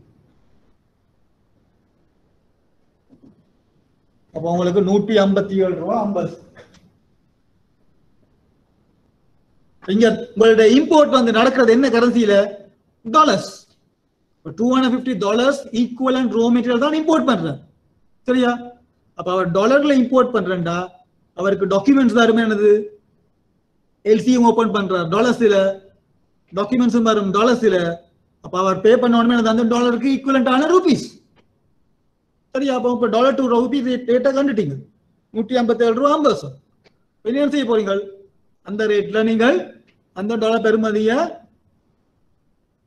உங்களோட பேங்க்ல டிபாசிட் பண்ண போறீங்க பே பண்றது அப்ப கேட்ட கேள்வி உங்களுக்கு எக்ஸ்சேஞ்ச் ரேட்டை மட்டும் அப்ப என்ன ரேட் 157.50 இங்க உங்களுக்கு வெரி சிம்பிளா கேட்டிருக்காங்க இதே இது யூரோல தந்திருந்தால் தான் நீங்க திருப்பி என்னது அந்த சாரி ஸ்டெர்லிங் பவுண்ட்ஸ்ல தந்திருந்தால் திருப்பி ஜிபிபி டாலர் காஸ்ட் ரேட்டை பார்த்துட்டு பிறகு நீங்கள் ஜிபிபி எல்கேஆர் ரேட்டை பார்ப்போம் சரியா அப்ப இங்க உங்களுக்கு அதை கணிப்பிட வேண்டிய அவசியம் இல்லை உங்களுக்கு முதல் 5 புள்ளிகள் என்னது அந்த நீங்கள் எழுதுறதுக்கும் இந்த டேட்டா கண்டதுக்கும் கிடைக்கும் அப்ப இம்போர்ட் கண்ட்ராக்ட் அடுத்தது கூட first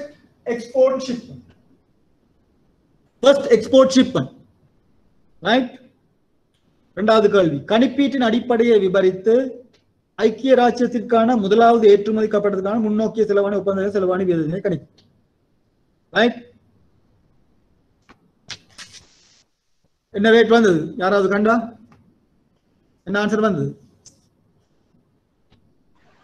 191.4250 191.4250 very good right right அப்ப இந்த கணக்குகள் இந்த கணக்கு செய்ய பிறகு மற்ற 2 கணக்கும் நீங்களே வீட்டுல ட்ரை பண்ணி பாருங்கள் ரைட் ஏதாவது டவுட்ஸ் இருந்தால் என்னிட்ட கேட்கலாம் ரைட் முடிஞ்சால் மேலும் இன்னும் பழைய பேப்பர்ஸை நீங்கள் செஞ்சால் உங்களுக்கு கூட பிராக்டிஸ் வரும் சரியா அப்ப நான் எல்லா கணக்கையும் செஞ்சு மெனக்கட போறதில்லை காரணம் நீங்கள் நிறைய பேர் இந்த முறை எக்ஸாம் செய்றீங்க இந்த எக்ஸ்சேஞ்ச் சம் முடிச்ச பிறகு நாங்கள் மற்ற ஃபெசிலிட்டி ஸ்ட்ரக்சர் சம்மையும் நாங்கள் பார்க்கலாம் ரைட் இப்ப இது எப்படின்னு பார்ப்போம் ஃபர்ஸ்ட் எக்ஸ்போர்ட் ஷிப்மென்ட் உங்களுக்கு தெரியும் திருப்பியும் ஷிப்மென்ட்ல தொடங்கணும் ஷிப்மென்ட் எப்ப நடக்குது 9th week or 10th week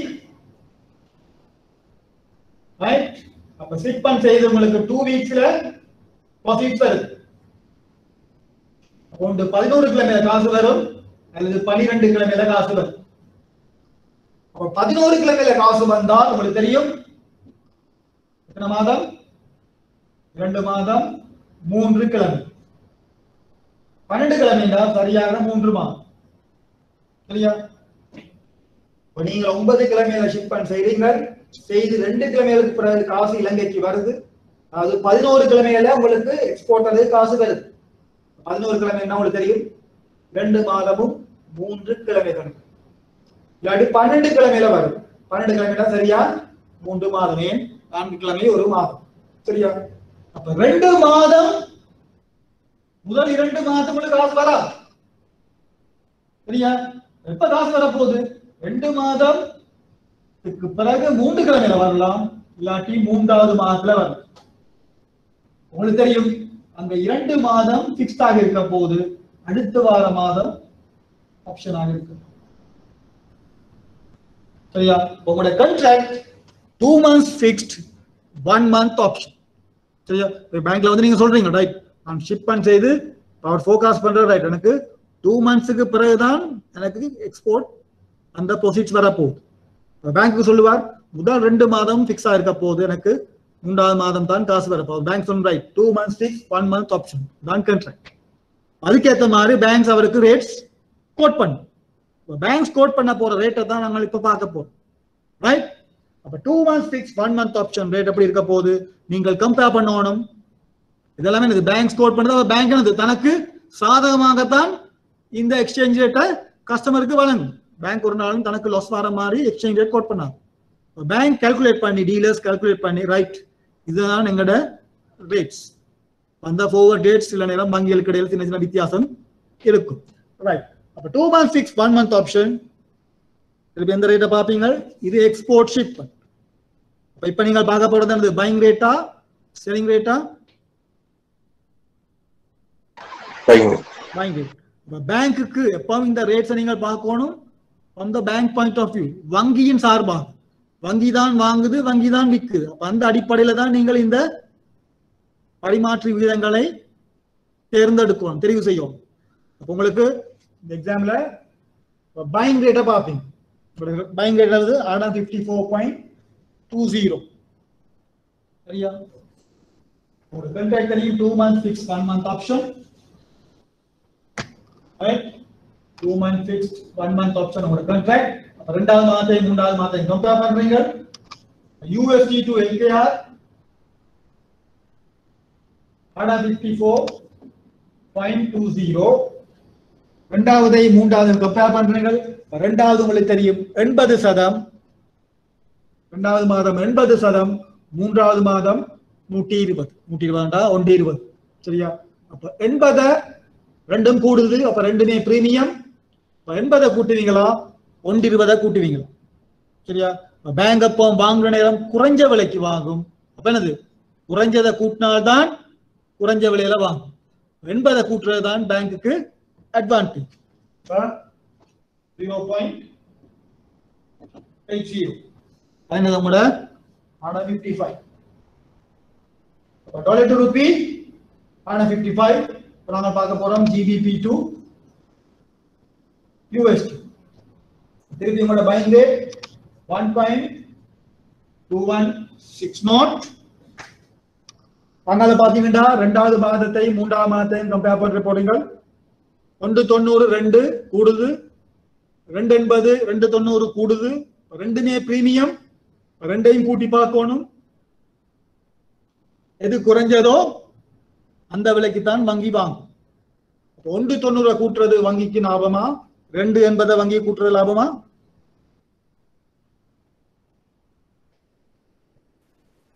அது 1.90 2.80 1.90 ரைட்? 1.90 கூட்ட போறீங்க.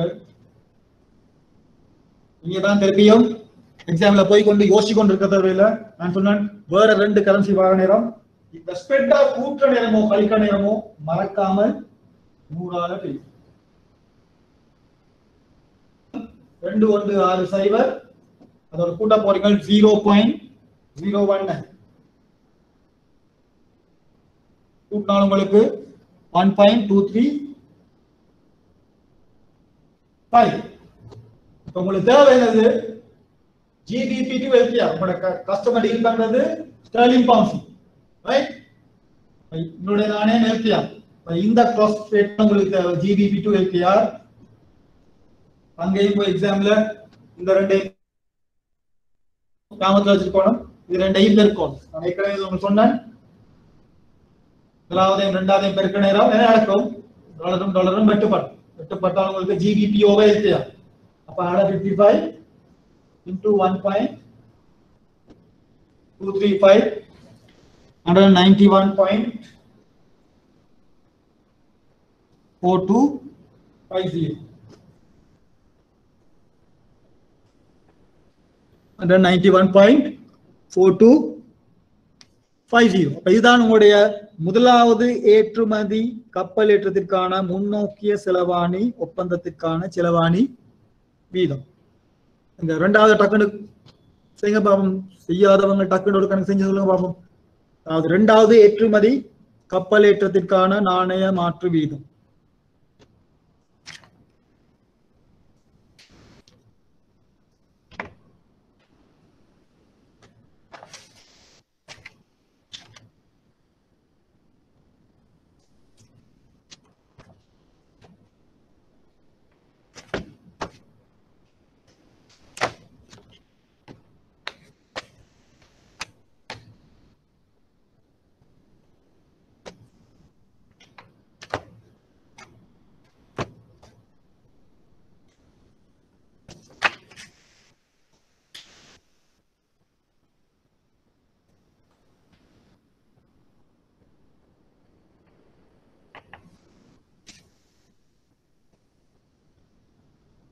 paper record நினைக்கிறேன்.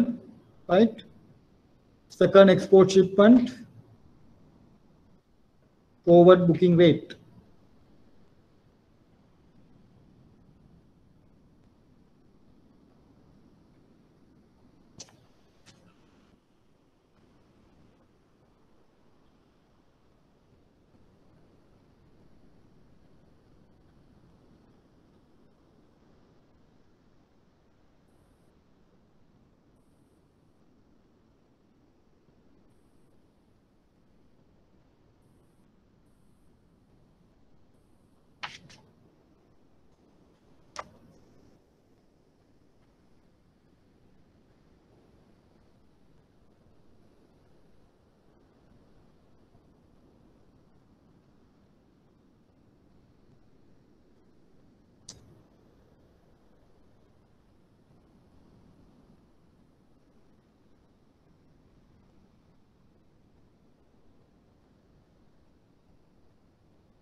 மைவில் என்ன பீரியட் வந்தது?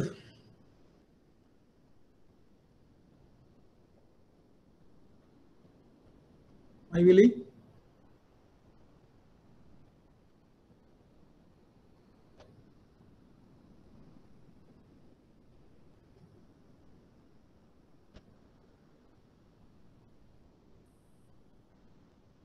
அர்ச்சனா என்ன பீரியட் வந்தது?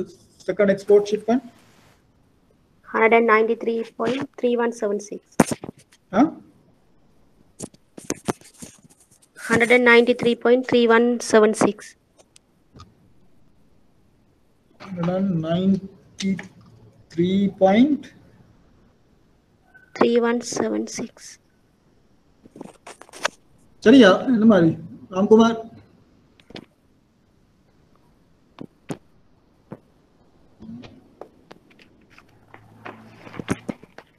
அச்சனா என்ன பீரியட் வந்தது உங்களுக்கு? கான்ட்ராக்ட் எப்படி வந்தது? எத்தனை மாதம் நிலையானது, எத்தனை மாதம் எவ்வளவு காலம் நிலையானது, எவ்வளவு காலம் தெரிவு? 3 months fixed, 1 month option.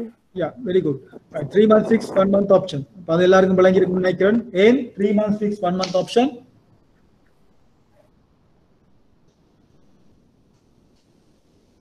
அதான் நீங்க முதலாவது சரியா எடுக்கணும். உங்களுக்கு தெரியும் ஷிப்பன் நடக்குது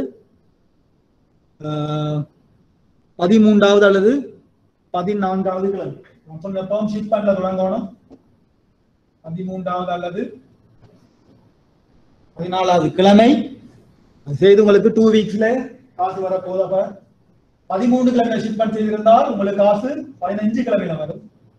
14 கிழமையில ஷிப்மெண்ட் செய்திருந்தால் உங்களுக்கு 16 கிழமையில காசு வரும். 15 கிழமை என்றால் உங்களுக்கு தெரியும் 4 12 3 மாதம் 3 கிழமை. இது சரியாக 4 மாதம். ஒன்று 3 மாசம் 3 கிழமையில காசு வரலாம் அல்லது 4 மாசத்துல காசு வரலாம். அப்போ உங்களுக்கு தெரியும் 3 மாதம் பிக்ஸ்டா இருக்க போகுது, அடுத்து வார மாதம் ஆப்ஷனாக இருக்கு. 3 months fixed, 1 month option. சரியா? அது எல்லாத்துக்கும் வந்திருக்கு நினைக்கிறேன். மனைவிலி ஓகேயா? Okay, sir. Right? அப்ப 3 months fixed, 1 month option. Right? அப்ப அதான் நம்முடைய contract. Right? இப்ப $2 LPR rate என்ன ரேட் உங்களுக்கு $2 LPR? திருப்பி பையிங் ரேட்டை பார்ப்பீங்க. எக்ஸாம்பிள் சில நேரம் உங்களுக்கு எல்லாம் தெரிஞ்சிருக்கும், சில நேரம் எக்ஸாம்ல போய் பிளவுட்டுருவீங்க. ரைட்? என் கவலையில பிழை.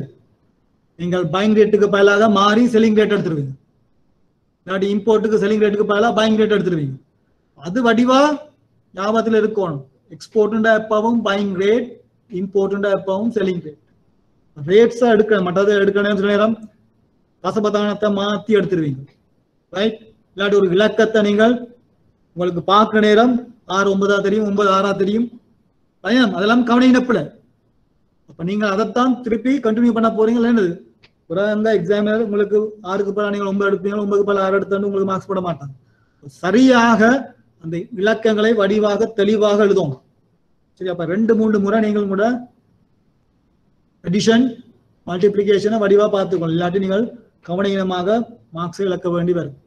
ஈஸியாக ஸ்கோர் பண்ணக்கூடிய கால்குலேஷன், ஆனால் நெக்லிஜென்ஸால நீங்கள் சில நேரம் மார்க்ஸை லூஸ் பண்ண வேண்டி வரும். அதனால வடிவா 2 3 முறை இலக்கங்களை பார்த்துக்கொள்ளலாம்.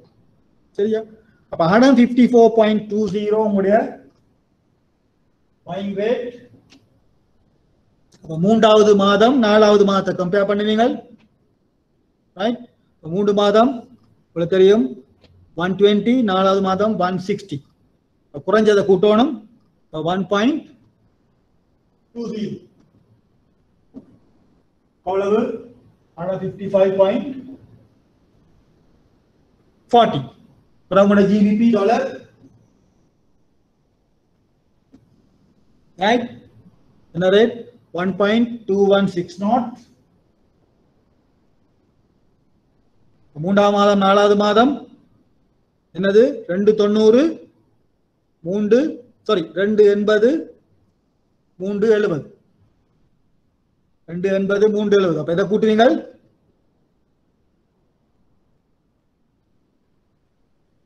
280. சரியா?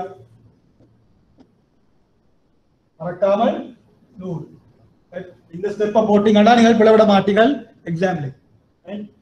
1.2160 பிளஸ் n பிளஸ் அங்க இடைவெளி கூடிக்கொண்டு போவதால மிகையில் உள்ளது. மிகையிண்டா எப்பவும் நீங்கள் ஸ்பாட் ரேட்டோட கூட்டணும். அப்ப 2.80 0.0280. அப்பவும் 4 தசமதானத்துக்கு பார்க்கணும். கூட்டினால எவ்வளவு? 1.2440. right? 1.2440. அப்போ உங்களுக்கு ஜிடிபி எல்டிஆர் ரேட் அளவு ரெண்டையும் மல்டிப்ளிகேஷன் 155.40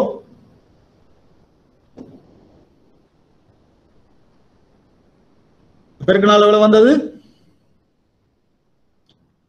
எல்லாருக்கும் வந்ததா? 193.176.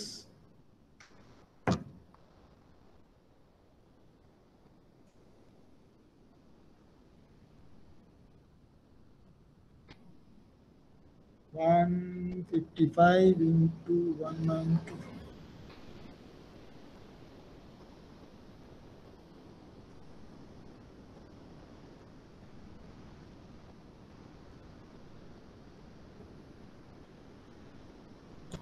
193.31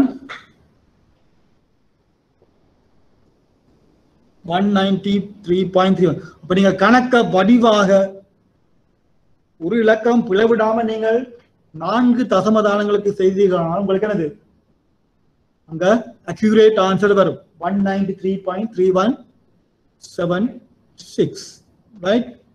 அதே நேரம் உங்களுக்கு இந்த இப்ப இருக்கிற கரண்ட் ரேட்ஸை கொஞ்சம் வடிவா ஞாபகத்துல வச்சுக்கணும். எக்ஸாமுக்கு போற நேரம் இப்ப இருக்க ஸ்டெர்லிங் பவுண்ட்ஸ் ரேட் என்ன மாதிரி வருது, யூரோ ரேட் என்ன ரேட்டா இருக்குது, ரைட்? ஜிபிபி உங்களுக்கு தெரியும் 250 அந்த மாதிரி ரேஞ்சில் போகுது. அப்போ எக்ஸாம்ல நீங்கள் செய்யற நேரம் உங்களுக்கு என்னது 130லயோ இல்லாட்டி 160லயோ ஏதாவது குறைஞ்ச ஒரு ரேட்ல வந்தால் உங்களுக்கு தெரியும் நீங்கள் எங்கேயோ கணக்கு செஞ்ச பிளவிட்டீங்க. உங்களுக்கு எப்போ அந்த கரண்ட் இப்ப நடைமுறையில் உள்ள அந்த ரேட்டுக்கு சார்பாகத்தான் உங்களுக்கு அந்த எக்ஸ்சேஞ்ச் ரேட்ஸ் தான் இருக்கு. உங்களுக்கு இப்ப நடைமுறையில் ரேட்ஸும் ஒரு ஐடியா ஒன்று இருக்கணும், ரைட்? இப்ப இருக்கிற current spot rate sterling pound to rupee எவ்வளவு, டாலர் டு ரூபி எவ்வளவு, யூரோ டு ரூபி எவ்வளவுன்னு அந்த பேசிக் மேஜர் கரன்சிஸ் ஒரு எக்ஸ்சேஞ்ச் ரேட்ஸ் அப்டேட் பண்ணியிருக்கோம். அப்போ 193.316, ரைட்? இந்த ஸ்டெப்ஸ் எக்ஸ்சேஞ்ச் நீங்க அப்படியே செஞ்சா உங்களுக்கு 5 மார்க்ஸ். பெரிய கஷ்டமா இல்லை, ஈஸியாக உங்களுக்கு ஒவ்வொரு பாட்டுக்கும் 5 மார்க்ஸ் எடுத்து 20 மார்க்ஸையும் ஈஸியாக எடுக்கக்கூடிய ஒரு கேள்வி. உங்களுடைய கடைசி பகுதி என்ன? கடைசி பகுதி சொல்லுது திருப்பி, வாடிக்கையாளர் 2018 மே 5 அன்று 2வது ஏற்றுமதி கப்பலேற்றலுக்காக ஏற்பாடு செய்த முன்னோக்கிய செலவாணி ஒப்பந்தத்தை ரத்து செய்யும்படி உமது வங்கிக்கு அறிவித்திருக்கிறார். இங்கே என்னது? செகண்ட் எக்ஸ்போர்ட்டை கேன்சல் பண்ற. உங்களோட எக்ஸாம்ல பார்க்கணும், ஒவ்வொரு முறையும் செகண்ட் எக்ஸ்போர்ட் உண்டு. இந்த முறை மாதிரி ஃபர்ஸ்ட் எக்ஸ்போர்ட்டை கேன்சல் பண்ண சொன்னால் என்னது அங்க போய் செகண்ட் எக்ஸ்போர்ட்டை கால்குலேட் பண்றது இல்லை, சரியா? நேரம் எக்ஸாம் இருந்தாப்புல ஒரு மாற்றத்தை ஏற்படுத்தலாம். உங்களுடைய பேப்பர்ஸ்ல பார்த்தா எல்லாம் 2வது ஏற்றுமதி கப்பல் தான் தாரு. திடீரென்று 1வது ஏற்றுமதி கப்பலத்தை ரத்து செய்யறதா தரலாம். அங்க வடிவா வாசிச்சு அதை பேப்பர்ல அண்டர்லைன் பண்ணிக்கொள்ளுங்க. இங்க திருப்பியும் உங்களுடைய செகண்ட் எக்ஸ்போர்ட்டை அவர் செய்ய முடியாம கேன்சல் பண்ற, சரியா? எப்ப வந்து சொல்றாரு உங்களுக்கு 5th May 2018, ரைட்? இப்ப எனக்கு சொல்லுங்கள், இப்ப இந்த கேன்சலேஷன் எந்த பீரியட்ல வரப்போகுது? கணக்க வாசிச்சு போட்டு சொல்லுங்கள். ஃபிக்ஸ் பீரியட்ல வரப்போகுதா, ஆப்ஷன் பீரியட்ல இந்த கேன்சலேஷன் வரப்போகுதா?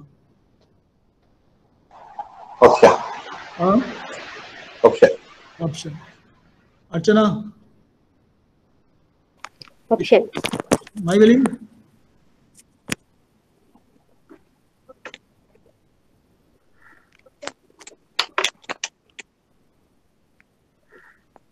சுகிர்தன், இந்த மாதிரி ஆப்ஷன்.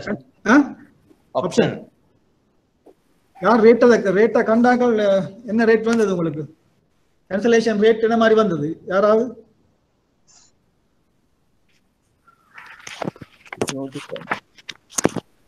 கேன்சலேஷன் ரேட் கண்ட யாராவது என்ன ரேட் வந்தது?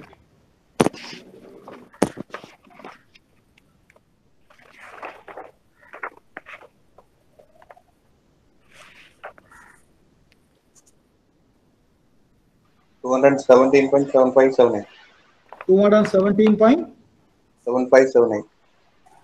ஸ்டான்லி, ஓகே, எவ்வளவுங்க ஸ்டான்லி? Right, good. நீங்க வடிவா செஞ்சீங்கன்னா கணக்குங்க ஃபுல் மார்க்ஸ் எடுக்கலாம். திருப்பி சொல்றேன், எடுத்தோடனே முதலாவது கணக்கு செய்யுங்க, ரைட்? அதில் உங்களுக்கு அந்த கான்ஃபிடென்ட் வந்துடும், ரைட்? ரைட், பாப்போம். அப்ப எப்ப கேன்சலேஷன் வரப்போகுது? உங்களுக்கு தெரியும், உங்களோட கான்ட்ராக்ட் வந்து 3 months fixed, 1 month option. என்ன கான்ட்ராக்ட் புக் பண்ணது கேன்சலேஷன் அப்போ ஒரு டயகிராம் போட்டால் நீங்க பிள்ளை மாட்டீங்க.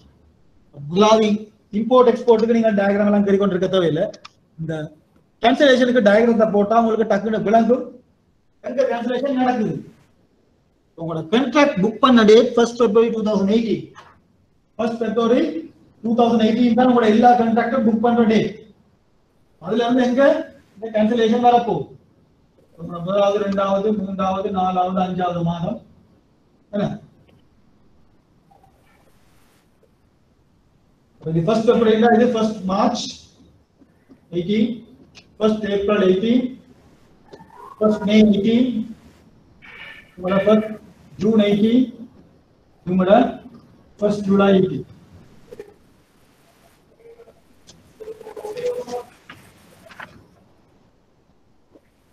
Right?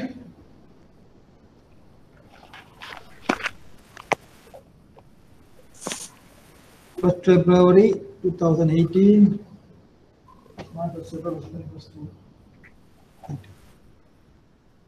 So 5th May 2018.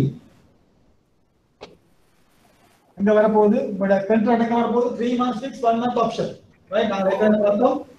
3 months fixed, 1 month option. முதல் 3 மாதமும் என்னது? நிலையானது. நாலாவது மாதம் ஆப்ஷன். ரைட்? ஃபர்ஸ்ட் மே வரைக்கும் ஃபிக்ஸ்ட், இந்த பீரியட் ஆப்ஷன். எப்ப வந்து கேன்சல் பண்றார்? 5th மே. 5th மேக்கு வர போகுது கூட. ஃபர்ஸ்ட் மேக்கும் ஃபர்ஸ்ட் ஜூனுக்கும் இடையில்.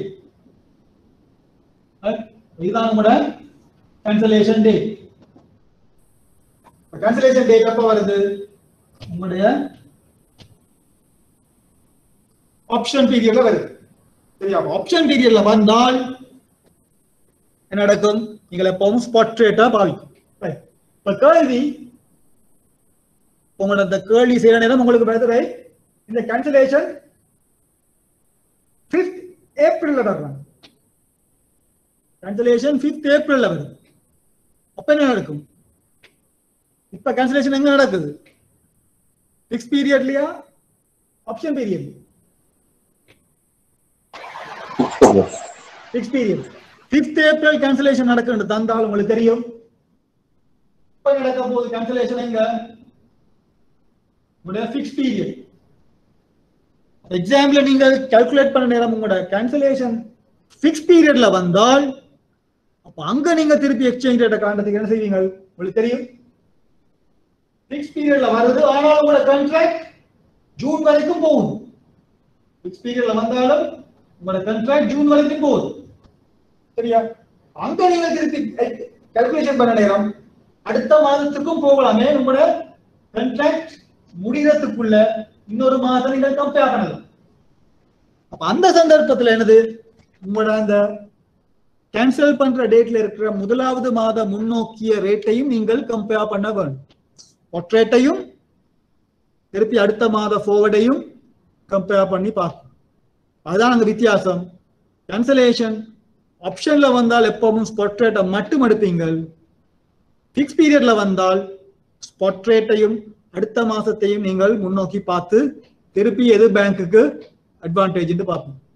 எங்க பிரச்சனை இல்லை. இங்க உங்களுக்கு கேள்வி திருப்பியும் ஸ்பாட் ரேட்ல வருது, அதாவது ஆப்ஷன் பீரியட். திருப்பி சொல்லுவீங்கள் கேன்சலேஷன் இந்த படத்தை போட்டுட்டு தெரிவு காலத்துல வாரப்படியால் நீங்கள் உடனடி மாற்று வீதத்தை மட்டும் தான் பிரயோகிப்பீர்கள். சரியா? அப்ப எது உங்களுடைய உடனடி மாற்று வீதம்? USD LKR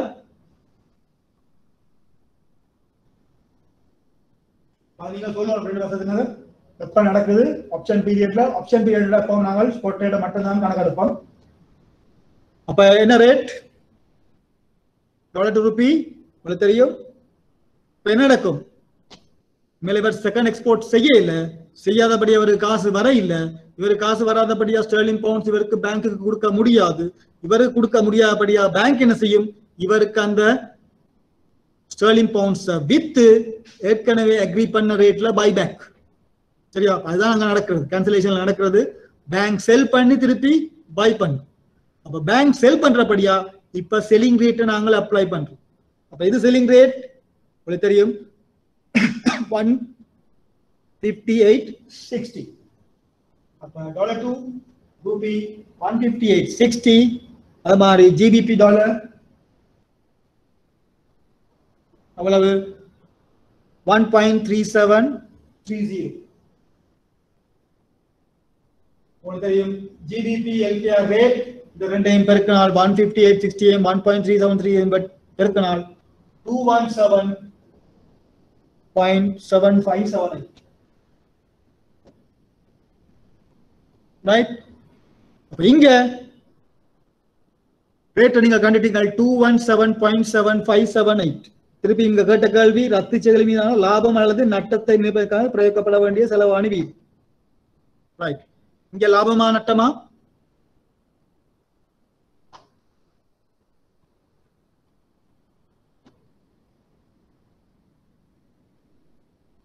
என்ன இங்க லாபமா நட்டம்?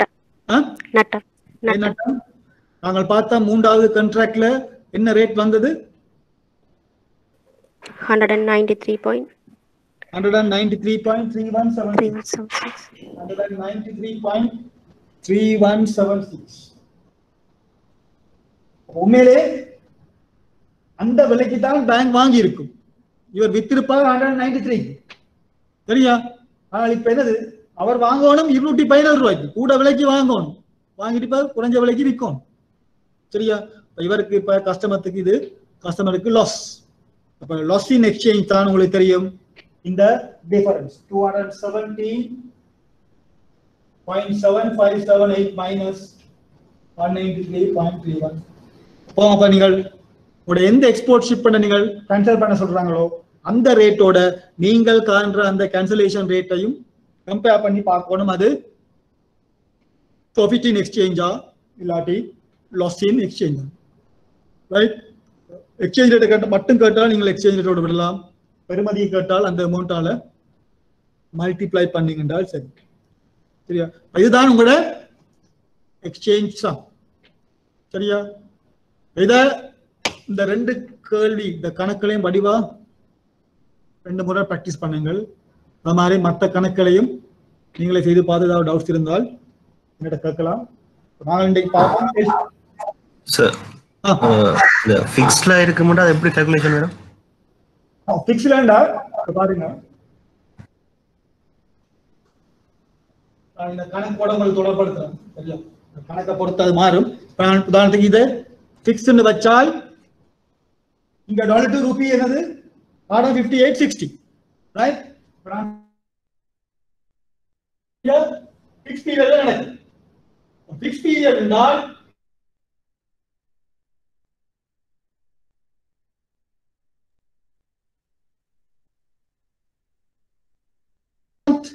forward ரேட்டையும் நீங்கள் கம்பேர் பண்ணணும்.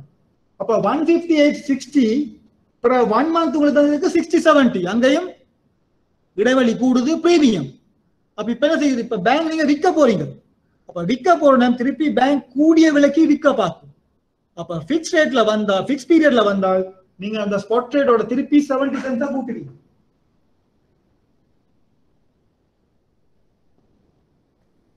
ரைட்டா? and உங்களுக்கு இன்னொரு மாதம் போய் கம்பேர் பண்ணலாம். காரணம் உங்களோட கான்ட்ராக்ட் இருக்கு. 1 ஜூன் வரைக்கும் உங்களோட கான்ட்ராக்ட் இருக்கு. அவர் ஃபிக்ஸ் பீரியட்ல வந்து கேன்சல் பண்ண சொன்னாலும் நீங்கள் ஏற்கனவே புக் பண்ண கான்ட்ராக்ட் ஜூன் வரைக்கும் போகும். சரியா? அப்ப பேங்க்ஸ் வந்து எப்ப அந்த கான்ட்ராக்ட் மேக்ஸிமம் போற வரைக்கும் பேங்க்குக்கு அப்ளை பண்ணலாம், அந்த கம்பேர் பண்ணலாம். அப்ப ஸ்பாட் ரேட்டோட அடுத்த மாத ரேட் டைம் கம்பேர் பண்ணி பார்க்கும். ரைட்? உங்களுடைய ஃபர்ஸ்ட் மந்த் ஃபார்வர்ட் ஸ்ப்ரெட்டும் தான் இருக்கு.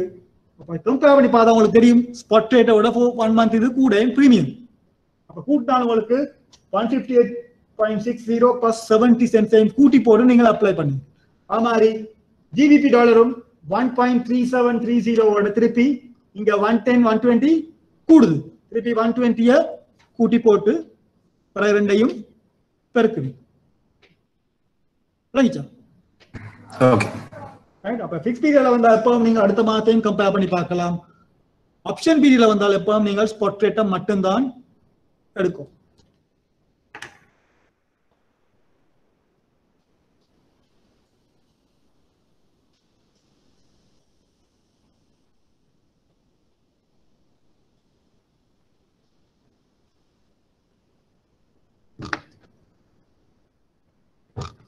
ரைட்? அடுத்தது நான் உங்களுக்கு அந்த மற்ற 2 பேப்பரை நீங்களே செஞ்சு பாருங்கள். வீட்டை அதை விட கூட கூட கணக்கு செய்ய முடியுமா செஞ்சு பாருங்கள். ஏதாவது டவுட் இருந்தால் கேட்கலாம். நான் இன்றைக்கு பிறகு யூசிபி உங்களுக்கு அப்லோட் பண்ணியிருந்தேன். UCP 600 articles. சரியா? நாங்கள் யூஆர்சி படிச்ச எல்லாம் ஞாபகம் இருக்கா? இருக்கும். எத்தனை ஆர்டிகல்ஸ் இருக்கு யூஆர்சி 522 யூஆர்சி 522 எத்தனை ஆர்டிகல்ஸ் மொத்தம் 26 26 உறுப்புரைகள் ரைட் நான் சொன்னேன் உங்களை இந்த கணக்குக்கு அடுத்தபடியாக உங்களுக்கு ஈஸியாக செய்யக்கூடியது தியரி அதாவது ரூல்ஸை பொறுத்தவரையில யூஆர்சி 522 வடிவாக அந்த 26 உறுப்புகளையும் திருப்பி அந்த தமிழாக்கத்தை உங்களுக்கு அனுப்பி விடுறேன். தமிழ் இந்த இதுகளை டிரெக்ட் தமிழாக்கம்னு சொல்ல முடியாது, எங்களுக்கு அப்படி டிரெக்டா அப்படி டிரான்ஸ்லேட் பண்ண முடியாது. ரைட் 26 உறுப்புரைகள் ரைட் நாங்கள் ஏற்கனவே பார்த்தோம். யாராவது உறுப்புரை 22 என்ன சொல்லுது? நான் சொன்னேன் ஹெடிங்ல டக்குன்னு விளங்கணும். இந்த ஆர்டிக்கல் என்னதை சொல்லுது? ஆர்டிக்கல் 22 என்னதை சொல்லுது? உறுப்புரை 22 acceptance good right acceptance னா ஏற்றுக்கொள்ளல். அங்க என்ன சொல்லுது? ஏற்றுக்கொள்ளல் தொடர்பாக QRC 522 என்ன சொல்லுது?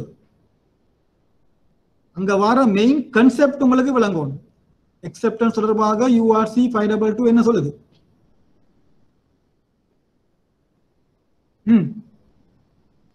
யாராவது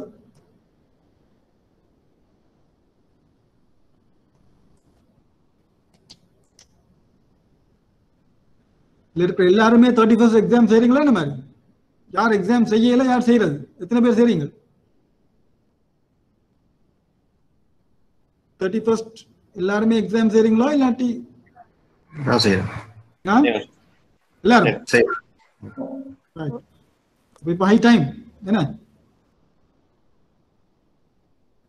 ஆர்டிகல் 22 acceptance என்ன சொல்லுது? presenting bank ரெஸ்பான்சிபிள் இருக்கு. presenting bank responsible இருக்கு. acceptance of bill exchange bill of exchange வந்து அக்செப்ட் பண்றதுக்கு வந்து presenting bank வந்து ரெஸ்பான்சிபிள். எதுக்கு ரெஸ்பான்சிபிள் இல்ல? சிக்னேச்சர் அதாவது signature bill of exchange right. இந்த ஆர்டிகல் 22 டிபி க்கு பொருந்துமா டிஏ க்கு பொருந்துமா? DA அப்ப டிஏ ஓட நீங்கள் பதிக்கணும் தான் இந்த bill of exchange acceptance தொடர்பாக நீங்க செய்ய போறீங்க ரைட்.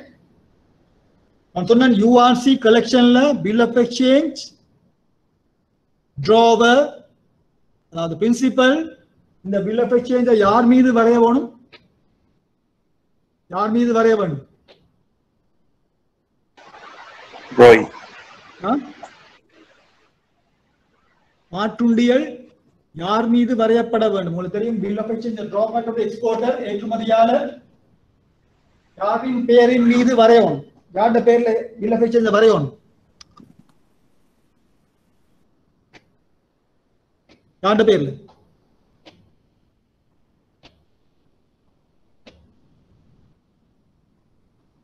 யார் parties to a collection? An article parties to a collection. எத்தனாவது article? parties to a collection. ஆவண சேகரிப்பில் பங்கு கொள்ளும் உறுப்பினர்கள் எந்த article? Article number 3. Article number 3. அதுல யார் பார்ட்டிஸ்?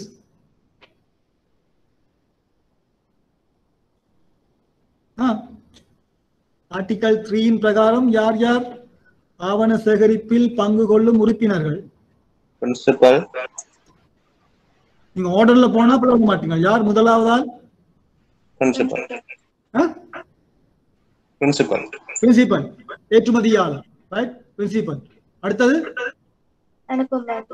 அனுப்பும் வங்கி, அதாவது ஆங்கிலத்துல ரெமிட்டிங் பேங்க். அனுப்பும் வங்கி ஏற்றுமதியாளர் வங்கி, அனுப்பும் வங்கி ரெமிட்டிங் பேங்க் ரைட். அடுத்தது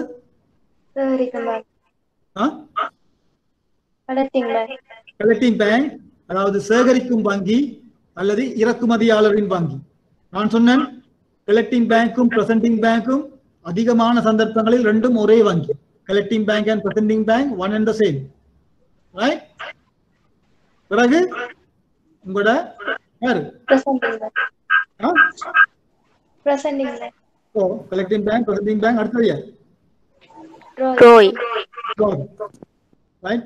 அப்ப உங்களோட ஆர்டிகலை பாத்தீங்கன்னா 3A 3B இருக்கும். அப்ப அந்த 3A தான் முதல் 4 பேரையும் இருக்கு. அதாவது principal, emitting bank, collecting bank, presenting bank. டிராவிய செப்பரேட்டா போட்டிருக்கும். அதான் உங்களோட இறக்குமதியால்.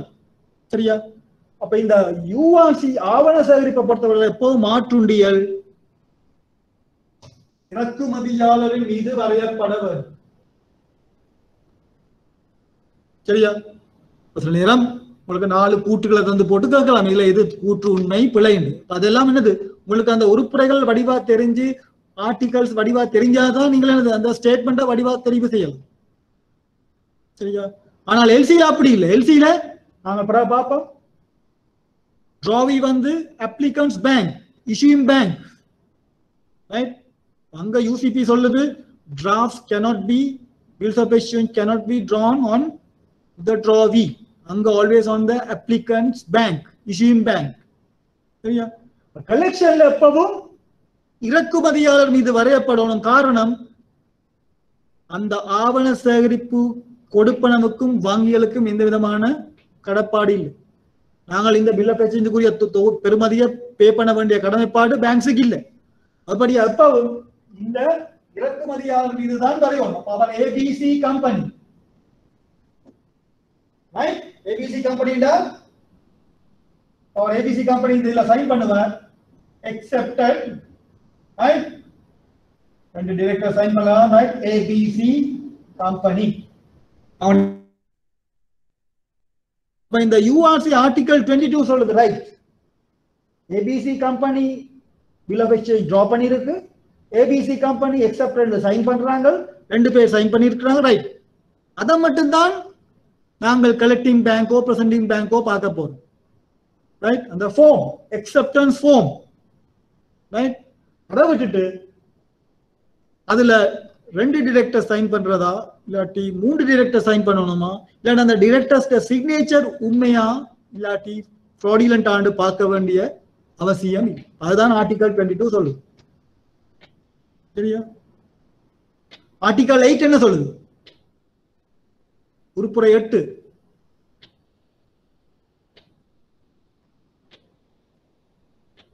ஆவணங்களை விடுவித்தல். ஆவணங்களை விடுவித்தலாம், ஆவணங்களை உருவாக்குவார். ரைட்? கவனமா இருக்கணும். ஆவணங்களை விடுவித்தல் அது ஆர்டிகல் 7 டிபிடிஏ. 2 வகைப்படும், ஒன்று டிபி மற்றது DA. Documents against payment, documents against acceptance. கொடுப்பனவுக்கு எதிராக ஆவணங்களை விடுவித்தல், ஏற்றுக்கொள்ளுக்கு எதிராக ஆவணங்களை விடுவித்தல். அதான் ஆர்டிகல் 7 உறுப்புரை 7. ஆர்டிகல் 8 கிரியேஷன் ஆஃப் டாக்குமெண்ட்ஸ், ஆவணங்களை உருவாக்கும். அப்ப உங்களுக்கு ஒரு டிஏ டாக்குமெண்ட்ல வந்து இந்த பில் ஆஃப் எக்ஸ்சேஞ்ச் வராட்டி உங்களுக்கு அக்செப்ட் பண்றதுக்கு ஒரு பில் ஆஃப் எக்ஸ்சேஞ்ச் இல்லை. அந்த நேரத்துல தான் நீங்கள் இந்த பில் ஆஃப் எக்ஸ்சேஞ்சை உருவாக்குறது. அந்த உருவாக்குறதுக்குரிய அதிகாரத்தை தான் இந்த ஆர்டிகல் 8 உங்களுக்கு யூஆர்சியில வழங்குது. நாங்கள் பார்த்தோம் எப்படி ஒரு பில் ஆஃப் எக்ஸ்சேஞ்ச் உருவாக்குறது அல்லது ஒரு லெட்டர் ஆஃப் அண்டர்டேக்கிங் உருவாக்குறது. அதுல உருவாக்குன பிறகு ஏதாவது பிழை இருந்தால் பிரின்சிபல் வந்து சொல்ற இது பிழைண்டு. சரியா? 2-3 கேள்வி செய்யணும் பிரகாரம் பார்ப்போம். சரியா? இப்ப நீங்கள் இதை ரிவைஸ் பண்ணணும். ரிவைஸ் பண்ணாதான் நாங்கள் அந்த பாஸ் பேப்பர் கேள்வி செய்யணும் உங்களுக்கு விளங்கும். அதற்கா யூஆர்சி வடிவா பார்த்து கொடுங்க. இன்னைக்கு நான் தந்தேன் உங்களுக்கு யூசிபி ஆர்டிகல்ஸ் உங்களுக்கு டவுன்லோட் பண்ணியிருப்பாங்க உங்களோட இதுல. இப்ப யூசிபியை பார்த்தீங்கன்னா தெரியும் 39 உறுப்புரைகள். Right? Uniform customs and practice and documentary credits சொல்லுவோம், யூசிபிடிசி. யூசிபிடிசி நாங்கள் இப்ப பாவிக்கிற வெர்ஷன் 600. ரைட்? யூசிபிடிசி 600. அது ஷார்ட் அண்ட் ஃபார்மா நாங்கள் யூசிபி 600 சொல்றோம். ரைட்? 2007 ஆண்டு இறுதி திருத்தம். ரைட்? 2007 ஆண்டு இறுதி திருத்தம், லேட்டஸ்ட் ரிவிஷன் 2007. அப்ப யூஆர்சியோட ஒப்புற நேரம் பாத்தீங்கன்னா இது கூட மாற்றத்துக்கு உள்ளாகிற விதிகள். யூஆர்சி எப்ப இறுதி திருத்தம்? யூஆர்சி ஞாபகம் இருக்கா? URC 522 latest revision அப்ப எந்த ஆண்டு? இது உங்களோட MCQ-க்கு கவனமா இருக்கும். MCQ-க்கு இந்த நம்பர்ஸ் எல்லாம் உங்களோட ஃபிங்கர் டிப்ஸ்ல இருக்கும். URC 522 இன் இறுதி திருத்தம் எந்த ஆண்டுன்னு போட்டு 4 ஆண்டுகளை தந்து போட்டு கேட்டா உங்களுக்கு டக்குன்னு தெரியும். எந்த ஆண்டு? 95 1995 1995 ஆண்டு. 95க்கு பிறகு URC ரிவைஸ் பண்ண இல்லை ஏண்டா அதுல உங்களுக்கு விளங்குது அந்த ரூல்ஸ் வந்து காம்ப்ளிகேட்டட் இல்லை. ஆனா UCP அப்படி இல்லை. LC வந்து கூட நான் சொன்னேன் கூட டெக்னிக்கல் இஷ்யூஸ் வரும். 2007 தான் கூட இறுதி திருத்தம். சரியா? இது காலத்துக்கு காலம் கூட மாற்றத்துக்கு உட்பட்ட விதி. இதுல மொத்தம் 39 ஆர்டிகல்ஸ் இருக்கு. ரைட்? URC ல 26, UCP ல 39. ரைட்? UCP 500 வெர்ஷன்ல பாத்தீங்கன்னா 49 இருந்தது, இப்ப 39 குறைக்கப்பட்டுள்ளது. சரியா? இந்த UCP 600 அடுத்த திருத்தத்துக்கு இன்னும் வேண்டிய தேவைப்பாடு இதுவரைக்கும் வரையில்லை. ரைட்? அடுத்த UCP 700 வரக்கூடிய சந்தர்ப்பங்களும் உண்டு என்றால் இன்னும் பலவிதமான சில இஷ்யூஸ் ஒவ்வொரு ஆர்டிக்கல்லையும் நாங்கள் எங்களுடைய பிராக்டிக்கல் அதாவது வளமை எங்களுடைய கடமைகளை செய்யும் போது பலவிதமான இஷ்யூஸ் இன்னும் இருக்கத்தான் செய்யும். ரைட்? அப்ப இங்கேயும் நான் உங்களுக்கு அந்த 39 ஆர்டிக்கலையும் டிரெக்டா தர இல்லை, அதில் தந்த சில முக்கியமான விடயத்தை தந்திருக்கு. இப்போ அதுக்குரிய ஆங்கில டிரான்ஸ்லேஷன் அதாவது இங்கிலீஷ் வெர்ஷனை நான் உங்களுக்கு அனுப்பி விட்டுறேன், பிறகு நாங்கள் அதை டிஸ்கஸ் பண்ணுவோம். இப்போ உங்களுக்கு நான் அந்த எல்சியின் ஒரு கண்ணோட்டம் அதாவது எல்சியோட இஷ்யூ பண்ணேன்.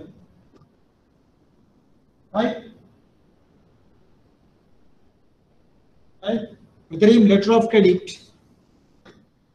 இந்த நாட்கள் இந்த கோவிட்-19க்கு பிறகும் இப்ப இருக்கிற இந்த அசாதாரண அதாவது எங்களுடைய நாட்டின் தெரியும் ரேட்டிங் டவுன் கிரேடட் என்ன நிறைய பேர் கேள்விப்பட்டிருப்பீங்க. அதால எங்களுக்கு இந்த எல்சி இஷ்யூ பண்றது ஒரு சவாலாக உள்ளது. ரைட்? தெரியும் ஒவ்வொரு நாளும் எல்லா பேங்க்ஸும் எங்களோட கொரஸ்பாண்டன்ட் பேங்க்ஸோட இன்றைக்கு டெய்லி நெகோசியேட் பண்ணி பார்கெயின் பண்ணி எல்சி ஓபன் பண்ண வேண்டிய காரணம் உங்களுக்கு தெரியும் இம்போர்ட் ரெஸ்ட்ரிக்ஷன்ஸ் எல்லா எல்சியும் 180 டேஸ். இப்ப சைட் எல்சி ஓபன் பண்ண முடியாது தெரியும். இம்போர்ட் எக்ஸ்போர்ட் கண்ட்ரோல் ரெகுலேஷன்ஸுக்கு அமைவாக நாங்கள் எல்லாம் கூட இப்ப யூசன்ஸ் எல்சிஸ் 180 டேஸ். அந்த மாதிரி ஒரு எல்சி ஓபன் பண்ணோம்னா அங்க உடனே பெனிஃபிஷரி எக்ஸ்போர்ட்டர் அதை டிஸ்கவுண்ட் பண்ண சொல்லுவார். அப்ப டிஸ்கவுண்ட் பண்ண நடக்கும் எங்களுடைய லிமிட்ஸ் உங்களுடைய கஸ்டமருக்கும் உங்களுக்கும் இருக்கிற லிமிட்ஸ் மாறி இங்க இருக்கிற ஒரு பேங்க்குக்கும் உங்களோட கொரஸ்பாண்டன்ட் பேங்க்குக்கும் இடையில லிமிட்ஸ் இருக்கும். அப்ப அந்த லிமிட்ஸ் ஃபுல் ஆனோட என்ன நடக்கும் அவங்க மேல எல்சி டிஸ்கவுண்ட் பண்ண முடியாதுன்னு சொல்லுவாங்க, இல்லாட்டி எல்சி கன்ஃபார்ம் பண்ண முடியாதுன்னு சொல்லுவாங்க. அந்த மாதிரி பலவிதமான இஷ்யூஸ் இப்ப இந்த எல்சி இஷ்யூன்ஸோட தொடர்பட்டு இருக்கு. இந்த ஆர்டிகல்ஸ்ல நாங்கள் பார்க்கறதுக்கு ஒரு வடிவ விளக்கணும். எல்சியில இருக்கிற உறுப்பினர் முதலாவது அப்ளிகன்ட் அவருடைய இறக்குமதியாளர் அல்லது விண்ணப்பதாரின்னு சொல்லுது. மேலே இந்த அப்ளிகன்ட் இறக்குமதியாளர் உண்மையில is not a party to LC.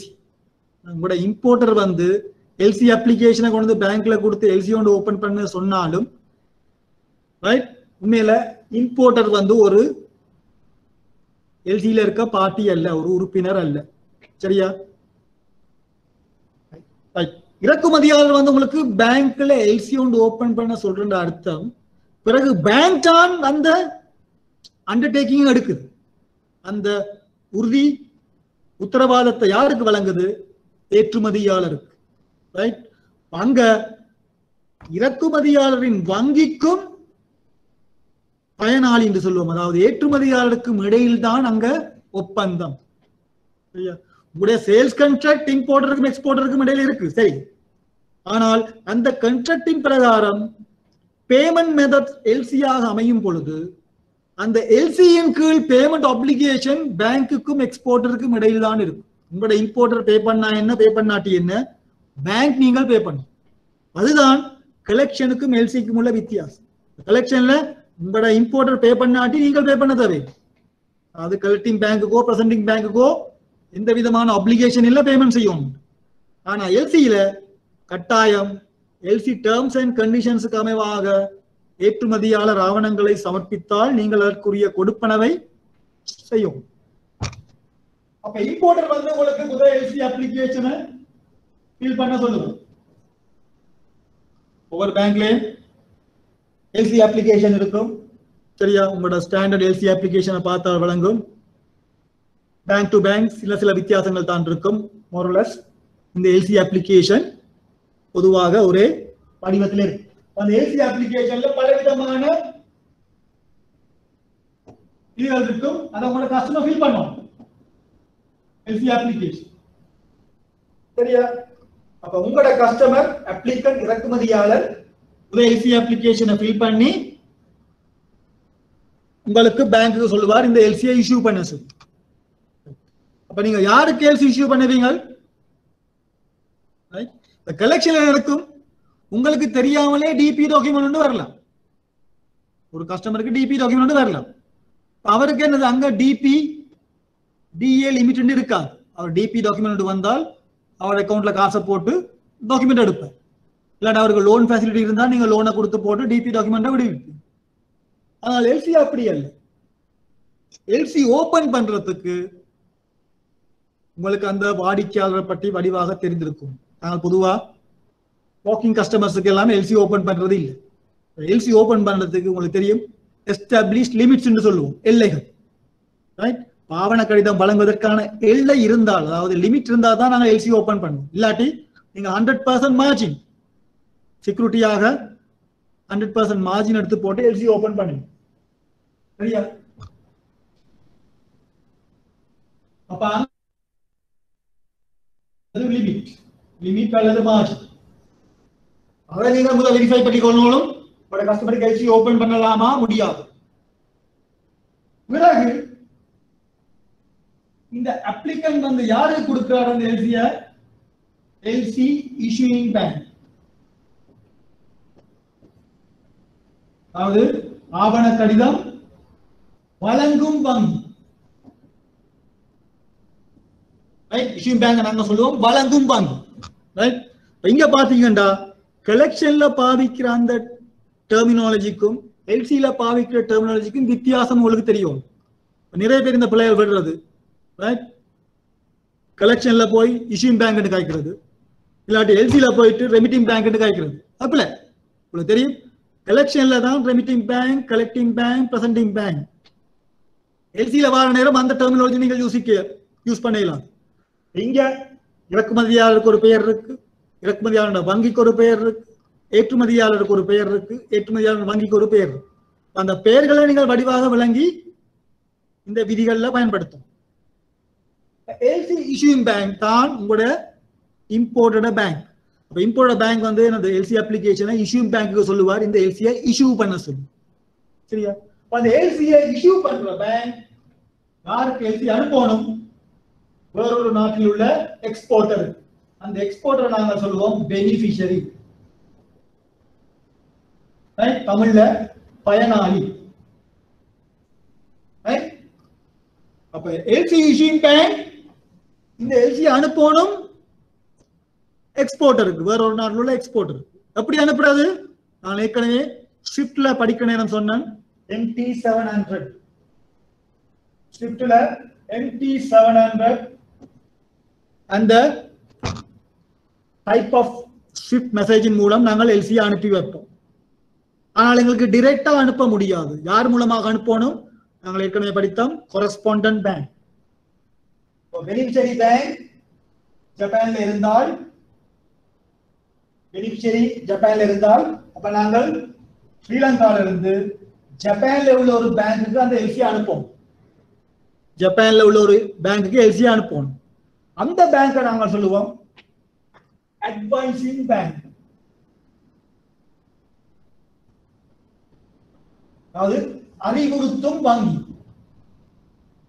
நாணய கடிதத்தை அறிவிக்கும் அல்லது அறிவுறுத்தும் வங்கி. அப்ப எல்சியை வழங்குறது இஷ்யூயிங் பேங்க், வழங்கும் வங்கி. யார் மூலமாக அந்த எல்சி அட்வைஸ் பண்றது? LC advising bank. இப்ப இந்த ஒவ்வொரு வங்கிகள் தொடர்பாகவும் யூசிபியில் ஒரு தனி ஆர்டிகல் இருக்கு. The issuing bank ரெஸ்பான்சிபிலிட்டிஸ் என்ன, the advising bank ரெஸ்பான்சிபிலிட்டி என்ன, யூசிபி ஆர்டிகல்ஸை படிக்கணும் பார்ப்போம். இப்போதைக்கு உங்களுக்கு அந்த மேலோட்டம் விளங்கும். சரியா? அப்ப issuing bank, advising bank LC அனுப்பும். advising bank பெனிஃபிஷரிக்கு எல்சியை அட்வைஸ் பண்ணும். இப்போ நாங்கள் டிரெக்டா பெனிஃபிஷரிக்கு அனுப்ப இயலாம். இப்ப இந்த அட்வைசிங் பேங்க்ல நாம சொல்லுவோம், முதலாவது அட்வைசிங் பேங்க், இரண்டாவது அட்வைசிங் பேங்க். அப்படின்ற அர்த்தம் நான் சொன்னேன், ஜப்பான்ல எங்களுக்கு எல்லோரோடும் தொடர்பு வச்சிருக்க முடியாது. எங்கட ஜப்பானீஸ் பேங்க் கொரஸ்பாண்டன்ட் சுமிட்டோமோ மிட்சுயின்னு வைப்போம். Sumitomo Mitsui banking corporation in Japan. ஆனால் ஏற்றுமதியாளரின் வங்கி மிசுவோ பேங்க், அது வேறொரு வங்கி. அந்த வங்கியோட எங்களுடன் தொடர்பு இல்லை. அப்ப நாங்கள் என்ன செய்வோம்?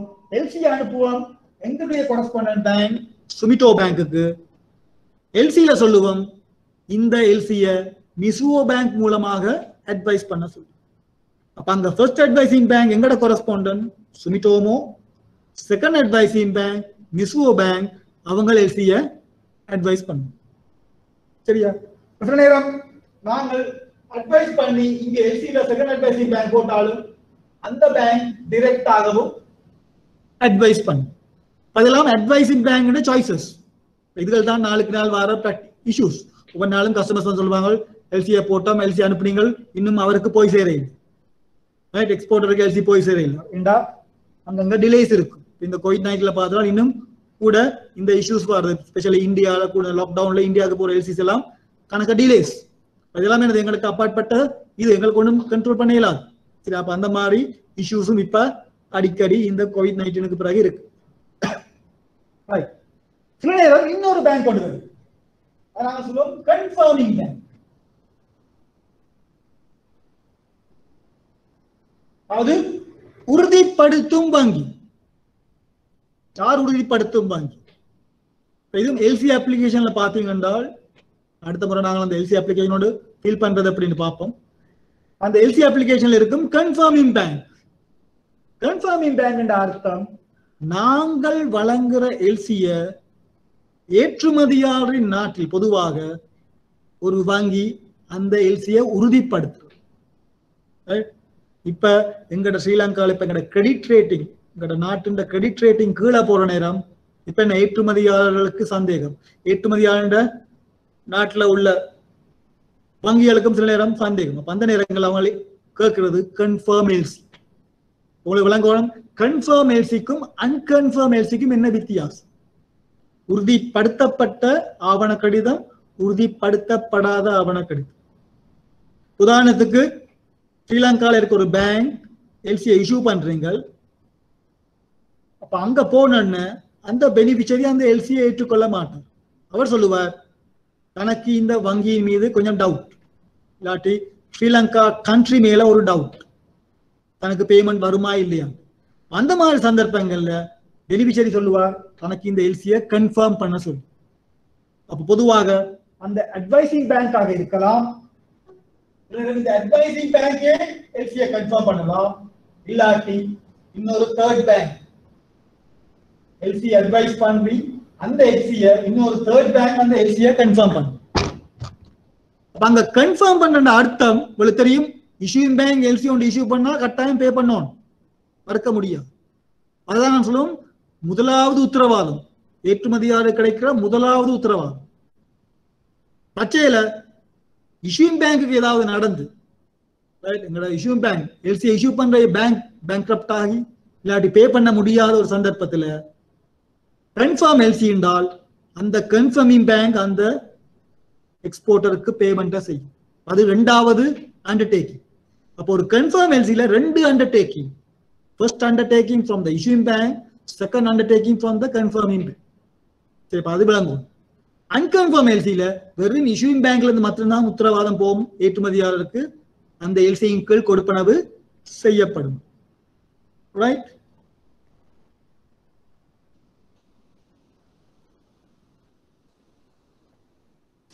பொதுவா எல்சி கொண்டு போய் அட்வைசிங் பேங்க் பெனிஃபிஷியரிக்கு எல்சி அட்வைஸ் பண்ண பிறகு பெனிஃபிஷியரி என்ன செய்வார்? அந்த எல்சியில இருக்க டேர்ம்ஸ் அண்ட் கண்டிஷன்ஸ், ரைட்? அந்த டேர்ம்ஸ் அண்ட் கண்டிஷன்ஸ் நாங்க அப்படியே ஸ்விஃப்ட்ல டைப் பண்ணுவோம். அந்த டேர்ம்ஸ் அண்ட் கண்டிஷன்ஸ் அமைவாத அவர் டாக்குமெண்ட்ஸை ப்ரிப்பேர் பண்ணுவார்.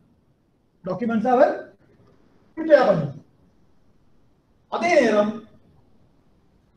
இம்போர்ட்டருக்கு குட்ஸை அனுப்பி வைப்பார். நான் ஏற்கனவே சொன்ன மாதிரி வங்கிகளுக்கு இந்த குட்ஸுக்கும் எந்த விதமான தொடர்பும் இல்லை. நாங்கள் பார்க்க போறது இந்த ஆவணங்களின் கையாள்கை, டாக்குமெண்ட்ஸ் ஹேண்ட்லிங். இங்க டாக்குமெண்ட்ஸ் ஹேண்ட்லிங் தான் மிக முக்கியம். கலெக்ஷனோட ஒப்புற நேரம் நான் கலெக்ஷன்ல சொன்னேன், டாக்குமெண்ட்ஸ் வந்தால் எடுத்து அங்கால கொடுக்குறது. போஸ்ட் ஆஃபீஸ் மாதிரி டிபி ஆக இருக்கலாம், டிஏ ஆக இருக்கலாம். உங்களுக்கு வார டாக்குமெண்ட்ஸ் அங்க என்னென்ன ஆவணங்கள் இருக்குதோ அதை சரியா இருக்குன்னு பார்த்து போட்டு அங்கால கொடுக்குறது. ஆனால் எல்சியில நாங்கள் டாக்குமெண்ட்ஸ் வந்தோன்னு சும்மா கொடுக்கலாம், ரைட்? அப்ப எல்சி இஷ்யூம் பேங்க், அதாவது முதல் எக்ஸ்போர்ட்டர் அவருடைய பேங்க்ஸ் கொடுப்பார், அவருடைய பேங்க் அந்த டாக்குமெண்ட்ஸை செக் பண்ணும். பிறகு அந்த பேங்க் எல்சி இஷ்யூம் பேங்க்கு அனுப்பும், எல்சி இஷ்யூம் பேங்க் அந்த டாக்குமெண்ட்ஸை செக் பண்ணும். அதுக்கு பிறகு பேமெண்ட் நடக்கும். சரியா? இந்த டாக்குமெண்ட்ஸ் செக்கிங், ஆவணங்களை பரிசோதித்தல் இந்த எல்சியில ஒரு மிக முக்கியமான ஒரு தொழில்நுட்பம். சரியா? அதான் கூட எங்கட பாத்தீங்கன்னா கூட இந்த மிடில் ஈஸ்ட்ல இன்டர்நேஷனல் ட்ரேட் டாக்ஸ் செக்கர்ஸ்ல பாத்தீங்கன்னா கூட ஸ்ரீலங்கன்ஸ், எங்களோட ஸ்ரீலங்கன் பேங்க்ஸ்ல இம்போர்ட்ஸ் எக்ஸ்போர்ட்ஸ்ல ஒர்க் பண்ணவங்க நிறைய பேர் இந்த மிடில் ஈஸ்ட்ல டாமினேட் பண்றது காரணம் எங்களோட டாக்குமெண்ட்ஸ் செக்கிங். கூட எக்ஸ்பர்ட்ஸ் அந்த காலத்துல இருந்து பாத்தீங்கன்னா இலங்கையிலிருந்து நிறைய பேர் மிடில் ஈஸ்டுக்கு பேங்க்ஸ்ல போய் இன்னும் அங்க தொழில் புரிகிறாங்க. சரியா? அப்ப இந்த டாக்குமெண்ட்ஸ் செக்கிங் என்பது மிக முக்கியம். அங்க தான் இந்த ஒவ்வொரு உறுப்புரைகளும் திருப்பி சொல்லுது எப்படி இந்த ஆவணங்களை பரிசோதித்த, ரைட்? அந்த ஒவ்வொரு ஆவணத்திற்கும் ஒரு சிறப்பான ஒரு உறுப்புரை, ஒரு ஆர்டிக்கல். இன்வாய்ஸுக்கு ஒரு ஆர்டிக்கல், பில் ஆஃப் ட்ரேடிங் ஒரு ஆர்டிக்கல், இன்சூரன்ஸ் டாக்குமெண்ட்டுக்கு ஒரு ஆர்டிக்கல். அந்த ஒவ்வொரு உறுப்புரைகளுக்கு அமைவாகவும் இந்த இஷ்யூயிங் பேங்க் அல்லது ஏதாவது ஒரு வங்கி அந்த ஆவணங்களை அதற்கு அமைவாக பரிசோதிக்கும். யூசிபி 600 விதிகள் மட்டுமல்ல, முதலாவது எல்சி டர்ம்ஸ் அண்ட் கண்டிஷன், பிறகு யூசிபி 600 அந்த 39 ஆர்டிகல், பிறகு ஐஎஸ்பிபி ஒன்று இருக்கு, இன்டர்நேஷனல் ஸ்டாண்டர்ட் பேங்கிங் பிராக்டிஸ், ஐஎஸ்பிபி. அதுலயும் ஒரு 200 பேராகிராஃப் இருக்கு. இந்த டாக்குமெண்ட் செக் பண்றவங்களுக்கு அந்த அறிவும் தேவை. உங்களோட எக்ஸாமை பொறுத்தவரை உங்களுக்கு ஐஎஸ்பிபி பத்தி கேள்வி வராது, ரைட்? உங்களுக்கு இந்த யூசிபி 600 உடன் தொடர்புடைய கேள்விகள் தான் வரும். சரியா? முதலாவது எக்ஸ்போர்ட்டர் அவருடைய பேங்க் கொடுப்பார், அவருடைய பேங்க் செக் பண்ணி ஓகே என்றால் இம்போர்ட்டர் பேங்க்கு அனுப்பி வைக்கும், இம்போர்ட்டர் பேங்க்கும் அதை செக் பண்ணி ஓகே என்றால் பேமெண்ட்டை செய்யும். சரியா? நாங்கள் நெக்ஸ்ட் டைம் ஒரு எல்சி அப்ளிகேஷனையும் பார்த்து போட்டு பிறகு இந்த ஆர்டிகல்ஸையும் ஒருக்கா மேலோட்டமா பார்ப்போம். அதே நேரம் இந்த பாஸ்ட் பேப்பர்ஸ்ல வந்த ஃபெசிலிட்டி ஸ்ட்ரக்சர் ஒரு கணக்கையும் நாங்கள் பார்ப்போம். உங்களுக்கு அட்லீஸ்ட் எக்ஸாமுக்கு கொஞ்சம் கன்சிடரா போகலாம். 2 கணக்கு நாங்கள் இன்றைக்கு செஞ்ச எக்ஸ்சேஞ்ச் கணக்கு மாதிரி அந்த கணக்குல நீங்கள் 20 மார்க்ஸ் ஈஸியாக எடுக்கலாம். அந்த கணக்கு செய்யறதுக்கு முதல் உங்களுக்கு கொஞ்சம் அந்த எல்சி அறிவும் அந்த சில ஃபெசிலிட்டிஸ் பற்றிய ஒரு சின்ன அறிவும் தேவை. அதையும் பார்த்து போட்டு நாங்கள் அந்த ஃபெசிலிட்டி ஸ்ட்ரக்சர் கணக்கையும் செய்வோம். ரைட்? ஏதாவது டவுட்ஸ் எப்பவும் என்ன கான்டாக்ட் பண்ணி கேட்கலாம், ஏதாவது டவுட்ஸ் கிளாரிஃபிகேஷன் இருந்தால். ரைட்? மீண்டும் நாங்கள் நெக்ஸ்ட் சாட்டர்டே மீட் பண்ணுவோம். ஓகே,